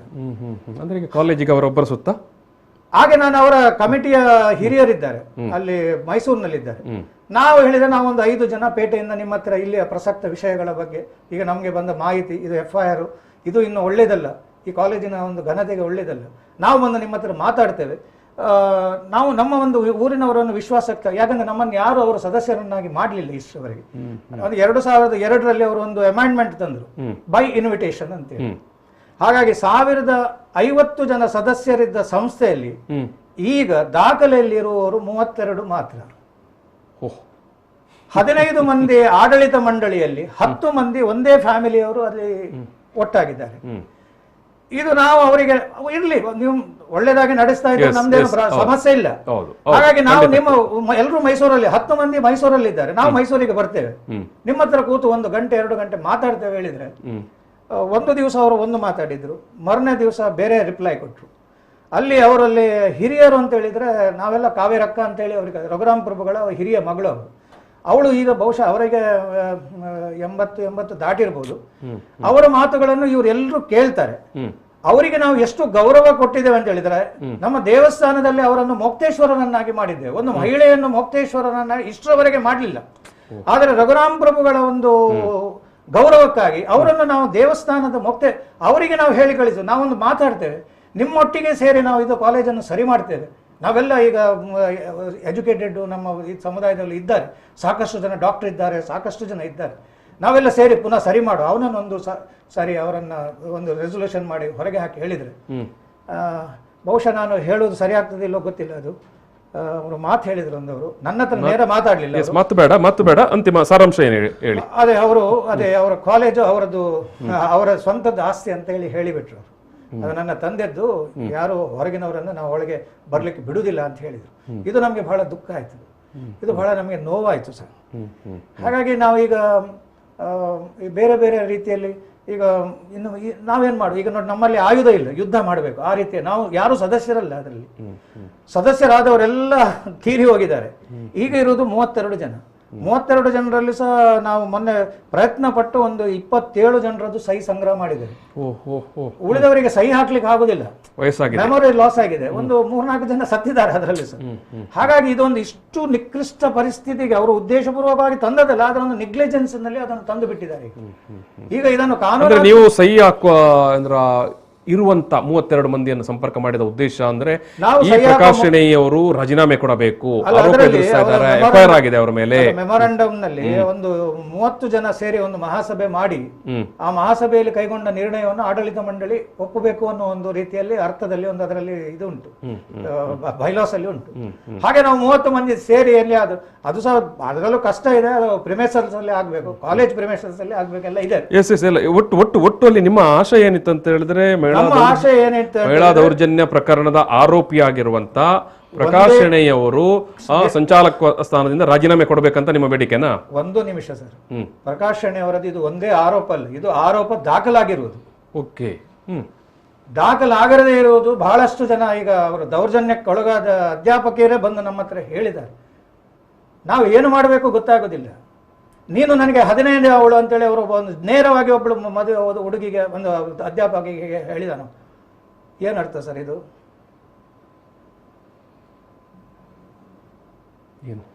ಇತ್ತೀಚೆಗೆ ಒಬ್ಳು, ನಾನು ಬಹುಶಃ ನಾನು ಇದರಲ್ಲಿ ಮಾಧ್ಯಮದಲ್ಲಿ ಹೇಳಬೇಕಾ ಗೊತ್ತಿಲ್ಲ ನನಗೆ. ಹೇಳ್ಬೇಡಿ ಸರ್, ಹೇಳ್ಬೇಡಿ ಸಾಕು. ಎಸ್ ಹರ್ಷಿತ್, ಏನಿದು ಕಾಲೇಜಿದು ಈ ರೀತಿಯ ರದ್ದಾಂತಗಳು, ಈ ರೀತಿಯ ತಕರಾರುಗಳು? ನೀವೀಗ ತುಂಬ ಮಂದಿ ಉಪನ್ಯಾಸಕರಲ್ಲಿ ನೋಡಿರ್ತೀರಿ ಕಾಲೇಜಿನ ಹಳೆ ವಿದ್ಯಾರ್ಥಿ, ಈಗ ಕೂಡ ವಿದ್ಯಾರ್ಥಿ ಸಂಘಟನೆಯಲ್ಲಿ ಇರುವವರು, ಕಾಲೇಜಿನ ಉಪನ್ಯಾಸಕರುಗಳು ನಿಮ್ಮ ಹತ್ರ ಅಲ್ಲಿನ ಆಗುಹೋಗುಗಳನ್ನು, ಅಲ್ಲಿನ ಕಷ್ಟ ಸುಖಗಳನ್ನು ಹಂಚಿಕೊಳ್ಳಿಲ್ವಾ? ಹಂಚಿಕೊಳ್ತಾರೆ ಸರ್, ಆದ್ರೆ ಕೆಲವರು ಹಿಂಜರಿತಾರೆ. ಆದ್ರೆ ಯಾರು ಈ ಕಷ್ಟ ಸುಖ ಇದು ಯಾರು ನಮ್ಮ ಅನುಭವಿಸಿದಂತ ಯಾತನೆಗಳನ್ನು ಹೇಳಲಿಕ್ಕೆ ಮುಂದೆ ಬರ್ತಾರೋ ಅವರ ಮೇಲೆ ಕೂಡ ಪ್ರಕರಣ ದಾಖಲಾಗಿದೆ. ಹಾಗಿದ್ದಾಗ ಇಂದು ಹೊಸಬ್ರು ಬಂದವರು ಯಾಕೆ ಮುಂದೆ ಬರ್ತಾರೆ ಸರ್? ಹೇಗೆ ಮುಂದೆ ಬರ್ತಾರೆ? ಯಾವ ಧೈರ್ಯದಲ್ಲಿ ಮುಂದೆ ಬರ್ತಾರೆ? ಇಲ್ಲಿ ಯಾರಿಗೆ ಧ್ವನಿಯೇ ಇಲ್ಲದಾಗೆ ಆಗಿದೆ ಅಂತ ಹೇಳಿದ್ರೆ, ಯಾರು ಮುಂದೆ ಬರ್ತಾರೆ ಅವರ ಮೇಲೆ ಮೊಕದ್ದಮೆಗಳ ದಾಖಲಾಗ್ತವೆ, ಅವರನ್ನು ಕಾಲೇಜಿನ ಕೆಲಸದಿಂದ ಕಿತ್ತೊಗೆಯುವಂತಹ ಕೆಲಸಗಳು ಆಗ್ತಾ ಇದೆ. ಇಂಥ ಸಂದರ್ಭದಲ್ಲಿ ಯಾರು ಮುಂದೆ ಬರ್ತಾರೆ ಸರ್? ಈಗ ವಿದ್ಯಾರ್ಥಿಗಳಾಗಿರ್ಬೋದು, ಈಗ ಪ್ರತಿಭಟನೆ ಮಾಡಿದವರ ಮೇಲೆ ಕೇಸ್ ದಾಖಲಾದ್ರೆ ನಾಳೆ ಮುಂದಕ್ಕೆ ಯಾರು ಮುಂದೆ ಬರ್ತಾರೆ? ಈ ವಿದ್ಯಾರ್ಥಿ ಆಂದೋಲನದ ಒಂದು ನೇತೃತ್ವವನ್ನು ವಹಿಸಿಕೊಳ್ಳಿ. ನೀವು ಒಬ್ಬರು ವಿದ್ಯಾರ್ಥಿ ಮುಖಂಡರಿದ್ದೀರಿ, ವಿದ್ಯಾರ್ಥಿ ಸಂಘಟನೆಯ ಮುಖಂಡರಿದ್ದೀರಿ. ಈಗ ಕಾಲೇಜು ಅಥವಾ ಅನೇಕ ಸಂದರ್ಭದಲ್ಲಿ ಬೇರೆ ಬೇರೆ ಶಿಕ್ಷಣ ನೀತಿ ಇರಬಹುದು ಅಥವಾ ಸೌಲಭ್ಯಗಳಿರ್ಬೋದು, ಈ ವಿಚಾರಕ್ಕೆ ಸಂಬಂಧಪಟ್ಟ ಹಾಗೆಲ್ಲ ಪ್ರತಿಭಟನೆಗಳು, ಆಗ್ರಹಗಳು, ಮೆರವಣಿಗೆಗಳೆಲ್ಲ ವಿದ್ಯಾರ್ಥಿಗಳು ಮಾಡ್ತಾರೆ. ಮಾಡಬಾರ್ದಾ? ತಪ್ಪ? ಅಪರಾಧನ? ಖಂಡಿತ ಅಲ್ಲ. ಖಂಡಿತ ಅಲ್ಲ. ಖಂಡಿತ ಅಲ್ಲ. ಸೊ ಯಾಕಂತ ಹೇಳಿದ್ರೆ ನೀವು ಹೇಳ್ತೀರಿ ಪ್ರತಿಯೊಂದಕ್ಕೂ ಇಲ್ಲಿ ಕೇಸ್ ಹಾಕ್ಲಿಕ್ಕೆ ಬರ್ತಾರೆ ಅಂತ. ಹೌದು. ನಿನ್ನೆ ನಮ್ಮ ಪೇರೆಂಟ್ಸ್ ಹೋದದಕ್ಕೆ 4 ಜನರ ಮೇಲೆ ಅವರು ಜಾತಿ ನಿಂದನೆ ಕೇಸ್ ಹಾಕ್ಲಿಕ್ಕೆ ಪ್ರಯತ್ನ ಪಟ್ಟರು. ಅದು ಕೂಡ ಪ್ರಾಂಶುಪಾಲರ ಜಾತಿ ನಿಂದನೆ ಕೇಸ್ ಹಾಕ್ಲಿಕ್ಕೆ. ಏನಕ್ಕೆ ಹೋಗಿದ್ದೀರಿ ನಿನ್ನೆ? ನಾವು ನಾವೊಂದು ಮೆಮೊರಾಂಡಮ್ ಕೊಡುದು ಅಂತೇಳಿ ಡಿಸೈಡ್ ಮಾಡಿದ್ವಿ, ಪೇರೆಂಟ್ಸ್ ಎಲ್ಲ ಸೇರಿ. ಮೊನ್ನೆ ನಾವು ಶನಿವಾರ 4 ಜನ ಹೋಗಿದ್ದು. ಹೋದಾಗ ನಾವು ಪ್ರಕಾಶಣೆ ಅವರು ಬರಬೇಕು ಮಾತುಕತೆಗೆಲ್ಲ ಹೇಳಿ, ಹಾಗೆ ಅವರು ಬರುದಿಲ್ಲ, ಅವರು ಊರಲ್ಲಿಲ್ಲ, ಹಾಗೆಲ್ಲ ಒಂದು ಸ್ವಲ್ಪ ಉದ್ದಟತನದ ಮಾತಾಯ್ತು ಕಾಲೇಜಿನಲ್ಲಿ. ಅದು 20ಕ್ಕೆ ಇವರು ಶುಕ್ರವಾರ ಏನೋ ಸ್ಟ್ರೈಕ್ ಮಾಡ್ತಾ ಇದ್ರು. 21 ಶನಿವಾರಕ್ಕೆ ನಾವು 4 ಜನ ಪೇರೆಂಟ್ಸ್ ಹೋದ್ರು. ಪೇರೆಂಟ್ಸ್ ಹೋದಾಗ ಅವರು ಪ್ರಿನ್ಸಿಪಾಲ್ ಸ್ವಲ್ಪ ಉದ್ದಟತನ ಮಾತಾಡಿದ್ರು. ಮತ್ತೆ ಅವ್ರ ಹತ್ರ ಚರ್ಚೆ ಮಾಡೋದು ಬೇಡ ಅಂತೇಳಿ ನಾವೊಂದು 100 ಜನ ಬಂದು ನಿಮ್ಗೆ ಮನವಿ ಕೊಡ್ತೇವೆ ಅಂತೇಳಿ ಇವರು ಹೇಳಿ ಬಂದ್ರು. ಹಾಗಾಗಿ ಇವತ್ತು ಮಂಗಳವಾರ ನಾವು ಬೆಳಿಗ್ಗೆ 9:30ರಿಂದ 10:00ವರೆಗೆ ಒಂದು ಮನವಿ, ನಮ್ಮ ದುಃಖಗಳನ್ನೆಲ್ಲ ನೀವು ಮ್ಯಾನೇಜ್ಮೆಂಟ್ಗೆ ತಿಳಿಸಬೇಕು ಥ್ರೂ ಪ್ರಿನ್ಸಿಪಾಲ್. ಅದು ಮೆಥಡ್ ಅಂತೆ, ಒಂದು ಕಾನೂನು ಪ್ರಕಾರ ಒಂದು ಕ್ರಮ ಅದು. ಹಾಗಾಗಿ ಥ್ರೂ ಪ್ರಿನ್ಸಿಪಾಲ್ ನಾವು ಮ್ಯಾನೇಜ್ಮೆಂಟಿನ ಅಧ್ಯಕ್ಷರಿಗೆ ಒಂದು ಮೆಮೊರಾಂಡಮ್ ಅನ್ನ ಬರೆದು ನಾವು ಊರಿನವರು ಕೊಡ್ಲಿಕ್ಕೆ ಬರ್ತೇವೆ, ನಾವು ಶಾಂತಿಯುತವಾಗಿ ಮಾಡ್ತೇವೆ, ನಾವೇನು ಗಲಾಟೆ ಮಾಡೋದಿಲ್ಲ. ಅದ ಒಂದು ನಿನ್ನೆ ಮನವಿ ಅವರಿಗೆ ಕೊಡ್ಲಿಕ್ಕೆ ಹೋದಾಗ ಆ ಮನವಿಯನ್ನು ಅವರು ತೆಗೆದುಕೊಳ್ಳಿಲ್ಲ. ಮೆಮೊರಾಂಡಮ್ ಇವತ್ತು ಕೊಡೋದು, ಬರೀ ಇವತ್ತಿನ ಕಾರ್ಯಕ್ರಮ ನಾಳೆ ಏನು ಮಾಡ್ತೇವೆ ಅಂತ ಹೇಳಿ ಅವರಿಗೆ ಒಂದು ಸೂಚನೆ ಕೊಡಬೇಕಲ್ಲ ಸರ್. ಆ ಕೊಡ್ಲಿಕ್ಕೆ ಹೋದಾಗ ಅವರು ಏನು ಇದು ಮಾಡಲಿಲ್ಲ. ಅವರು ಬಹಳ ಉದ್ದಟತನ ಮಾತಾಡಿದ್ದು ಮಾತ್ರ ಅಲ್ಲ, ಇದೇ ಮಾತು ಹೇಳಿದ್ರು, ಈಗ ನೀವು ಸ್ಟ್ರೈಕ್ ಮಾಡೋರಿಗೆಲ್ಲ TC. ಆಗ ನಮ್ಮ ಪೇರೆಂಟ್ಸ್ ಒಬ್ಬರಿಗೆ ಸ್ವಲ್ಪ ದುಃಖ ಆಯಿತು. ಅವರು ಹೇಳಿದರು, ನೀವು ಪ್ರಿನ್ಸಿಪಾಲ್ರಾಗಿ ಸರ್ಕಾರದ ಇಷ್ಟು ದೊಡ್ಡ ಸಂಬಳ ಸ್ವೀಕರಿಸಿ ನೀವು ವಿದ್ಯಾರ್ಥಿಗಳಿಗೆ TC ಕೊಡ್ತೀರಂತ ಹೇಳುವುದಕ್ಕೆ ನಿಮಗೆ ಸ್ವಲ್ಪ ಯೋಗ್ಯತೆ ಬೇಡವಾ? ನೀವು ಯಾಕೆ ಪ್ರಕಾಶಣೆಯ ಗುಲಾಮನಾಗೆ ಕೆಲಸ ಮಾಡ್ತೀರಿ ಅಂತೇಳಿ ಅವರ ನೇಮ್ ಬೋರ್ಡನ್ನು ಇಲ್ಲಿಂದ ಇಲ್ಲಿ ಇಟ್ಟರು. ಅದಕ್ಕೆ ಅವರು ನಿಮ್ಮನ್ನು ಜಾತಿ ನಂದನಲ್ಲಿ ನಿಮ್ಮನ್ನು ನೋಡ್ತೇವೆ ಅಂತ ಹೇಳಿದರು. ನಾವು ಮತ್ತೆ ಸ್ಟೇಷನಿಗೆ ಹೋಗಿ ಮಾತಾಡಿದ್ದೆವು. ಬಹುಶಃ ಅವರು ಇದೆ ಸರ್, ಸ್ಟೇಷನ್ಗೆ ಹೋಗಿ ಬರೆದು ಕೊಟ್ಟ ಕಂಪ್ಲೇಂಟ್ ಕೂಡ ಇಲ್ಲೇ ಇದೆ. ಏನಂತ? ಏನು? ಅದೇ ಇವರು ಪ್ರಾಂಶುಪಾಲರ ಜೊತೆ ಯಾವ ರೀತಿ ಮಾತಾಡಿದ್ರು, ಯಾವ ರೀತಿಯ ಉತ್ತರವನ್ನು ಕೊಟ್ಟರು, ಅದರ ಬಗ್ಗೆ ಇವರು ಸ್ಟೇಷನ್ ಅಲ್ಲಿ ಕೂಡ ಹೋಗಿ ಕಂಪ್ಲೇಂಟ್ ಮಾಡಿದ್ದಾರೆ. ಸೊ ಕೌಶಿಕ್ ಸರ್, ಇಲ್ಲಿ ಒಂದು ಸಣ್ಣ ನಿಮ್ಮ ತಿಳುವಳಿಕೆ, ಈ ಜಾತಿ ನಿಂದನೆ ಕೇಸುಗಳು ಸ್ಥಳೀಯ ಸ್ಟೇಷನ್ ನಲ್ಲಿ ದಾಖಲಾಗಬೇಕು. ಒಂದು ವೇಳೆ ಸ್ಥಳೀಯ ಸ್ಟೇಷನ್ ನಲ್ಲಿ ದಾಖಲಾಗದಿದ್ದರೆ ಅವ್ರದ್ದು ದಲಿತ ಆಯೋಗ ಉಂಟು ಸರ್, ಅಲ್ಲಿ ಹೋಗಿ ದೂರು ಕೊಡ್ತಾರೆ ಅವರು. ಈಗ ಇವರಿಗೆ ಹರ್ಷಿತರಿಗೆಲ್ಲ ಈಗ ಬೆಂಗಳೂರಿಗೆ ಹೋಗ್ಬೇಕು ಅವರು ಹೇಳಿಕೆ ಕೊಡ್ಲಿಕ್ಕೆ, ಆ ಆಯೋಗದ ಮುಂದೆ ಹೋಗಬೇಕು. ಆ ಆಯೋಗಕ್ಕೆ ಒಂದು ನ್ಯಾಯಾಂಗದ ಕಾಲೇಜಿನಲ್ಲಿ ವಿದ್ಯಾರ್ಥಿಗಳು ಕಾಲೇಜಿನಲ್ಲಿ ನಡೀತಾ ಇರುವಂತಹ ವ್ಯವಸ್ಥೆಗಳ ಬಗ್ಗೆ, ದೂರು ದುಮ್ಮಾನಗಳ ಬಗ್ಗೆ ಮಾತಾಡಿದರೆ, ಧ್ವನಿ ಎತ್ತಿದರೆ ಕೂಡ ಅದು ಜಾತಿ ನಿಂದನೆಯ ಪ್ರಕರಣ ದಾಖಲಿಸುವುದು ಅಂತ ಹೇಳಿದ್ರೆ ಈ ಕಾಲೇಜಿನವರು ಏನು ಸಂದೇಶ ಕೊಡ್ತಾ ಇದ್ದಾರೆ? ಅವರಿಗೆ ಕೊಟ್ಟಂತ ಹಕ್ಕನ್ನು ಅವರು ದುರುಪಯೋಗ ಪಡಿಸಿಕೊಳ್ತಾ ಇದ್ದಾರೆ ಸರ್ ಈ ರೀತಿಯಲ್ಲಿ. ಅಲ್ಲ, ಅದು ಬರೀ ಪ್ರಕಾಶಣೆಯವರ ಅವರು ಸ್ವಲ್ಪ LLB ಕಲ್ತವರಲ್ಲ ಸರ್. ಈಗ ಕಾನೂನಿನಿಂದ ನಿಮ್ಮನ್ನು ಹೇಗೆ ಬಗ್ಗಿಸಬಹುದು, ಅದು ಅವರಿಗೆ ಒಂದು ವಿಕೃತ ಒಂದು ಯೋಚನೆಗಳಿವೆ. ಕಾನೂನಿನಿಂದ ನಿಮ್ಮನ್ನು ಬಗ್ಗಿಸುವುದು ಅಷ್ಟೇ. ಈ ಕಾಲೇಜಿಗೆ ಒಂದು ಒಳ್ಳೆಯ ವ್ಯವಸ್ಥೆ ಆಗಬೇಕು. ಕಾಲೇಜಿನ ವಿದ್ಯಾರ್ಥಿಗಳು ಹೇಳ್ತಾ ಇರುವಂಥ ಸಮಸ್ಯೆ ಏನು, ಕಾಲೇಜಿನ ಪೋಷಕರು ಹೇಳ್ತಾ ಇರುವಂಥ ಸಮಸ್ಯೆ ಏನು, ಅದನ್ನು ಕೇಳಿ ಅದರ ಬಗ್ಗೆ ಒಂದು ಸಮಾಲೋಚನೆ ಮಾಡುವಂಥ ವ್ಯವಧಾನ ಅಂತ ಒಂದು ಉದಾತ್ತ ಮನೋಭಾವ ಅಂತ ಒಂದು ಶೈಕ್ಷಣಿಕ ಚಿಂತನೆ ಇಲ್ಲಾಗಿದ್ರೆ ಮಾಡಿದ್ರೆ ಇವತ್ತು ಫಸ್ಟ್ PUCಗೆ 10 ಡಿವಿಷನ್ ಅಂತ ಸೈನ್ಸು ಕಾಮರ್ಸು 22 ಮಂದಿ ಅಡ್ಮಿಷನ್ ಸರ್. 300 ಮಂದಿ ಅಡ್ಮಿಷನ್ ಆಗುವ ಕಾಲೇಜಿಗೆ ನಿನ್ನೆವರೆಗೆ 22 ಮಂದಿ ಅಡ್ಮಿಷನ್ ಆಗಿದೆ. ಇಲ್ಲಿ ಕೆನರಾ, ಶಾರದಾ, ಆಮೇಲೆ ಮಂಗಳೂರಿನ ಎಲ್ಲ ಸಿಟಿದ್ದು ಬಿಟ್ಟುಬೇಡಿ, ನಮ್ಮ ಅಲ್ಲಿಯ ವಾಮದಪದವು, ಆಮೇಲೆ ಕಲ್ಲಡ್ಕ, ಅಲ್ಲೆಲ್ಲ ಲಿಮಿಟೇಷನ್ ದಾಟಿ ಹೋಗಿದೆ, ಭರ್ತಿಯಾಗಿದೆ, ಸೀಟ್ ಅಲ್ಲಿ ದಾಟಿ, ಅಲ್ಲಿ ಬೇಡಿಕೆ ಜಾಸ್ತಿ. ನಮ್ಮ ಕಾಲೇಜಿಗೆ ಹೇಗೆ ಮಕ್ಕಳನ್ನು ಕಳಿಸುವುದು ಇನ್ನೂ ಹೆದರಿಕೆ. ಈ ಹೆದರಿಕೆ ತೆಗೆಯುವುದು ಹೇಗೆ ಅಂತೇಳಿ ನಮಗೆ ಗೊತ್ತಾಗ್ತಾ ಇಲ್ಲ ಜನರದ್ದು. ಈಗ ಹರ್ಷಿತ್ ಹೇಳಿದ ಆಡಳಿತ ಮಂಡಳಿ ಒಂದು ಶೈಕ್ಷಣಿಕ ದೃಷ್ಟಿಕೋನದಿಂದ ಆಲೋಚನೆ ಮಾಡಬೇಕಾಗಿದೆ. ಯಾಕಂತ ಹೇಳಿದ್ರೆ ಕಾಲೇಜಿಗೆ ಬರ್ತಾ ಇದ್ದ ಮಕ್ಕಳ ಸಂಖ್ಯೆ ಇಷ್ಟು ಗಣನೀಯವಾಗಿ ಇಳಿಮುಖವಾಗ್ತಾ ಇರುವಂಥ ಸಂದರ್ಭದಲ್ಲಿ ಖಂಡಿತವಾಗಿಯೂ ಪೋಷಕರಿಗೆ ಒಂದು ಧೈರ್ಯ ತುಂಬುವ, ಕಾಲೇಜಿಗೆ ಬರ್ತಾ ವಿದ್ಯಾರ್ಥಿಗಳಿಗೆ ಒಂದು ಧೈರ್ಯ ಮತ್ತೊಂದು ವಿಶ್ವಾಸವನ್ನು ಮೂಡಿಸುವಂಥ ಕೆಲಸವನ್ನು ಈ ಆಡಳಿತ ಮಂಡಳಿ ಮಾಡಬೇಕಾಗಿದೆ. ಮತ್ತು ಅವರು ಮೈಸೂರಲ್ಲಿದ್ದಾರೋ ಬೆಂಗಳೂರಲ್ಲಿದ್ದಾರೋ ಎಲ್ಲೇ ಇದ್ದರೂ ಕೂಡ, ಯಾಕಂತ ಹೇಳಿದ್ರೆ ನೀವು ಕಾಲೇಜು ಅಂತ ಹೇಳಿದ್ರೆ ಅದೇನು ಮಾರುಕಟ್ಟೆ ಅಲ್ಲ. ಸೊ ನೀವು ವಿದ್ಯಾರ್ಥಿಗಳ ಭವಿಷ್ಯವನ್ನು ರೂಪಿಸುವವರು, ಸೊ ವಿದ್ಯಾರ್ಥಿಗಳ ಭವಿಷ್ಯವನ್ನು ರೂಪಿಸುವ ಸಂದರ್ಭದಲ್ಲಿ ಈ ರೀತಿಯ ಪ್ರಯೋಗಗಳನ್ನೆಲ್ಲ ಮಾಡುವಂಥದ್ದು ಸುತರಾಮ್ ಅದು ಸಮ್ಮತವಿರುವಂಥ ವಿಚಾರ ಅಲ್ಲ. ಯಾಕಂತ ಹೇಳಿದ್ರೆ ನಾಳೆ ಅವರ ಭವಿಷ್ಯಕ್ಕೆ ನೀವು ಈ ರೀತಿಯ ಏನು ಕತ್ತರಿ ಅಥವಾ ಈ ರೀತಿಯ ತೊಂದರೆ ಮಾಡುವಂಥದ್ದು ನಾಳೆ ನಿಮ್ಮನ್ನು ಸಮಾಜ ಕೆಟ್ಟ ಕಾರಣಕ್ಕಾಗಿ ತಪ್ಪು ಕಾರಣಕ್ಕಾಗಿ ನೆನೆಯುವಂತೆ ಆಗಬಾರದು. ಬಾಮಿ ಸುಧಾಕರ್ ಶೆಣೈ ಅವರು ಹೇಳಿದರು, ನಾನು ಓದಿದ ಕಾಲೇಜು, ನನಗೆ ಇವತ್ತು ಆ ಕಾಲೇಜಿನ ಲೆಕ್ಚರರ್ಗಳು ನೆನಪಾಗ್ತಾರೆ, ನನ್ನ ಮಕ್ಕಳು ಓದಿದ ಕಾಲೇಜು, ನನ್ನ ಮಕ್ಕಳಿಗೂ ಇವತ್ತು ಆ ಕಾಲೇಜಿನ ಲೆಕ್ಚರರ್ಗಳು ನೆನಪಾಗುತ್ತೆ. ಅಂದರೆ ಅಲ್ಲಿ ಒಂದು ವಿದ್ಯೆಯ ಒಂದು ಶಿಕ್ಷಣದ ಒಂದು ಪರಂಪರೆ, ಆ ಒಂದು ಕೊಂಡಿ ಇವತ್ತಿಗೆ ಕೂಡ ಅವರ ಸ್ಮೃತಿ ಪಟಲದಲ್ಲಿ ಇದೆ. ಸೊ ಇವತ್ತಿನ ಕಾಲಕ್ಕೆ ಬರುವಂಥ ವಿದ್ಯಾರ್ಥಿಗಳಿಗೆ ಈ ರೀತಿಯ ತೊಂದರೆಗಳು ಎದುರಾಗ್ತಾ ಇದೆ ಅಂತ ಹೇಳಿದ್ರೆ ಖಂಡಿತವಾಗಿಯೂ ಶಿಕ್ಷಣ ಪ್ರೇಮಿಗಳು, ಬಂಟ್ವಾಳದ ಶಿಕ್ಷಣ ಪ್ರೇಮಿಗಳು, ಈ ಸಂಸ್ಥೆಯನ್ನು ಕಟ್ಟಲು ಪ್ರೇರಣೆ ಕೊಟ್ಟಂಥ ಸಮುದಾಯದವರು ಎಲ್ಲರೂ ಚಿಂತನೆ ಮಾಡಬೇಕಾದಂಥ ವಿಚಾರ. ಎಸ್ ಸರ್, ಏನು ಹೇಳ್ತಾ ಇದ್ದೀರಿ? ಅದೇ ಅವನು ಈಗ ಒಂದು ಪ್ರಾಧ್ಯಾಪಕಿಯ ಈ ಒಂದು ಯೋಚನೆ ಯಾರಿಗೂ ಹೊಳೆಯದಂತ ಒಂದು ವಿಕೃತ ಯೋಜನೆ ಸರ್. ಒಂದು ಪ್ರಾಧ್ಯಾಪಕಿ ಮೊನ್ನೆ ದಿವಸ ಪ್ರಕರಣ ದಾಖಲಾಯಿತು, FR ಆಯಿತು.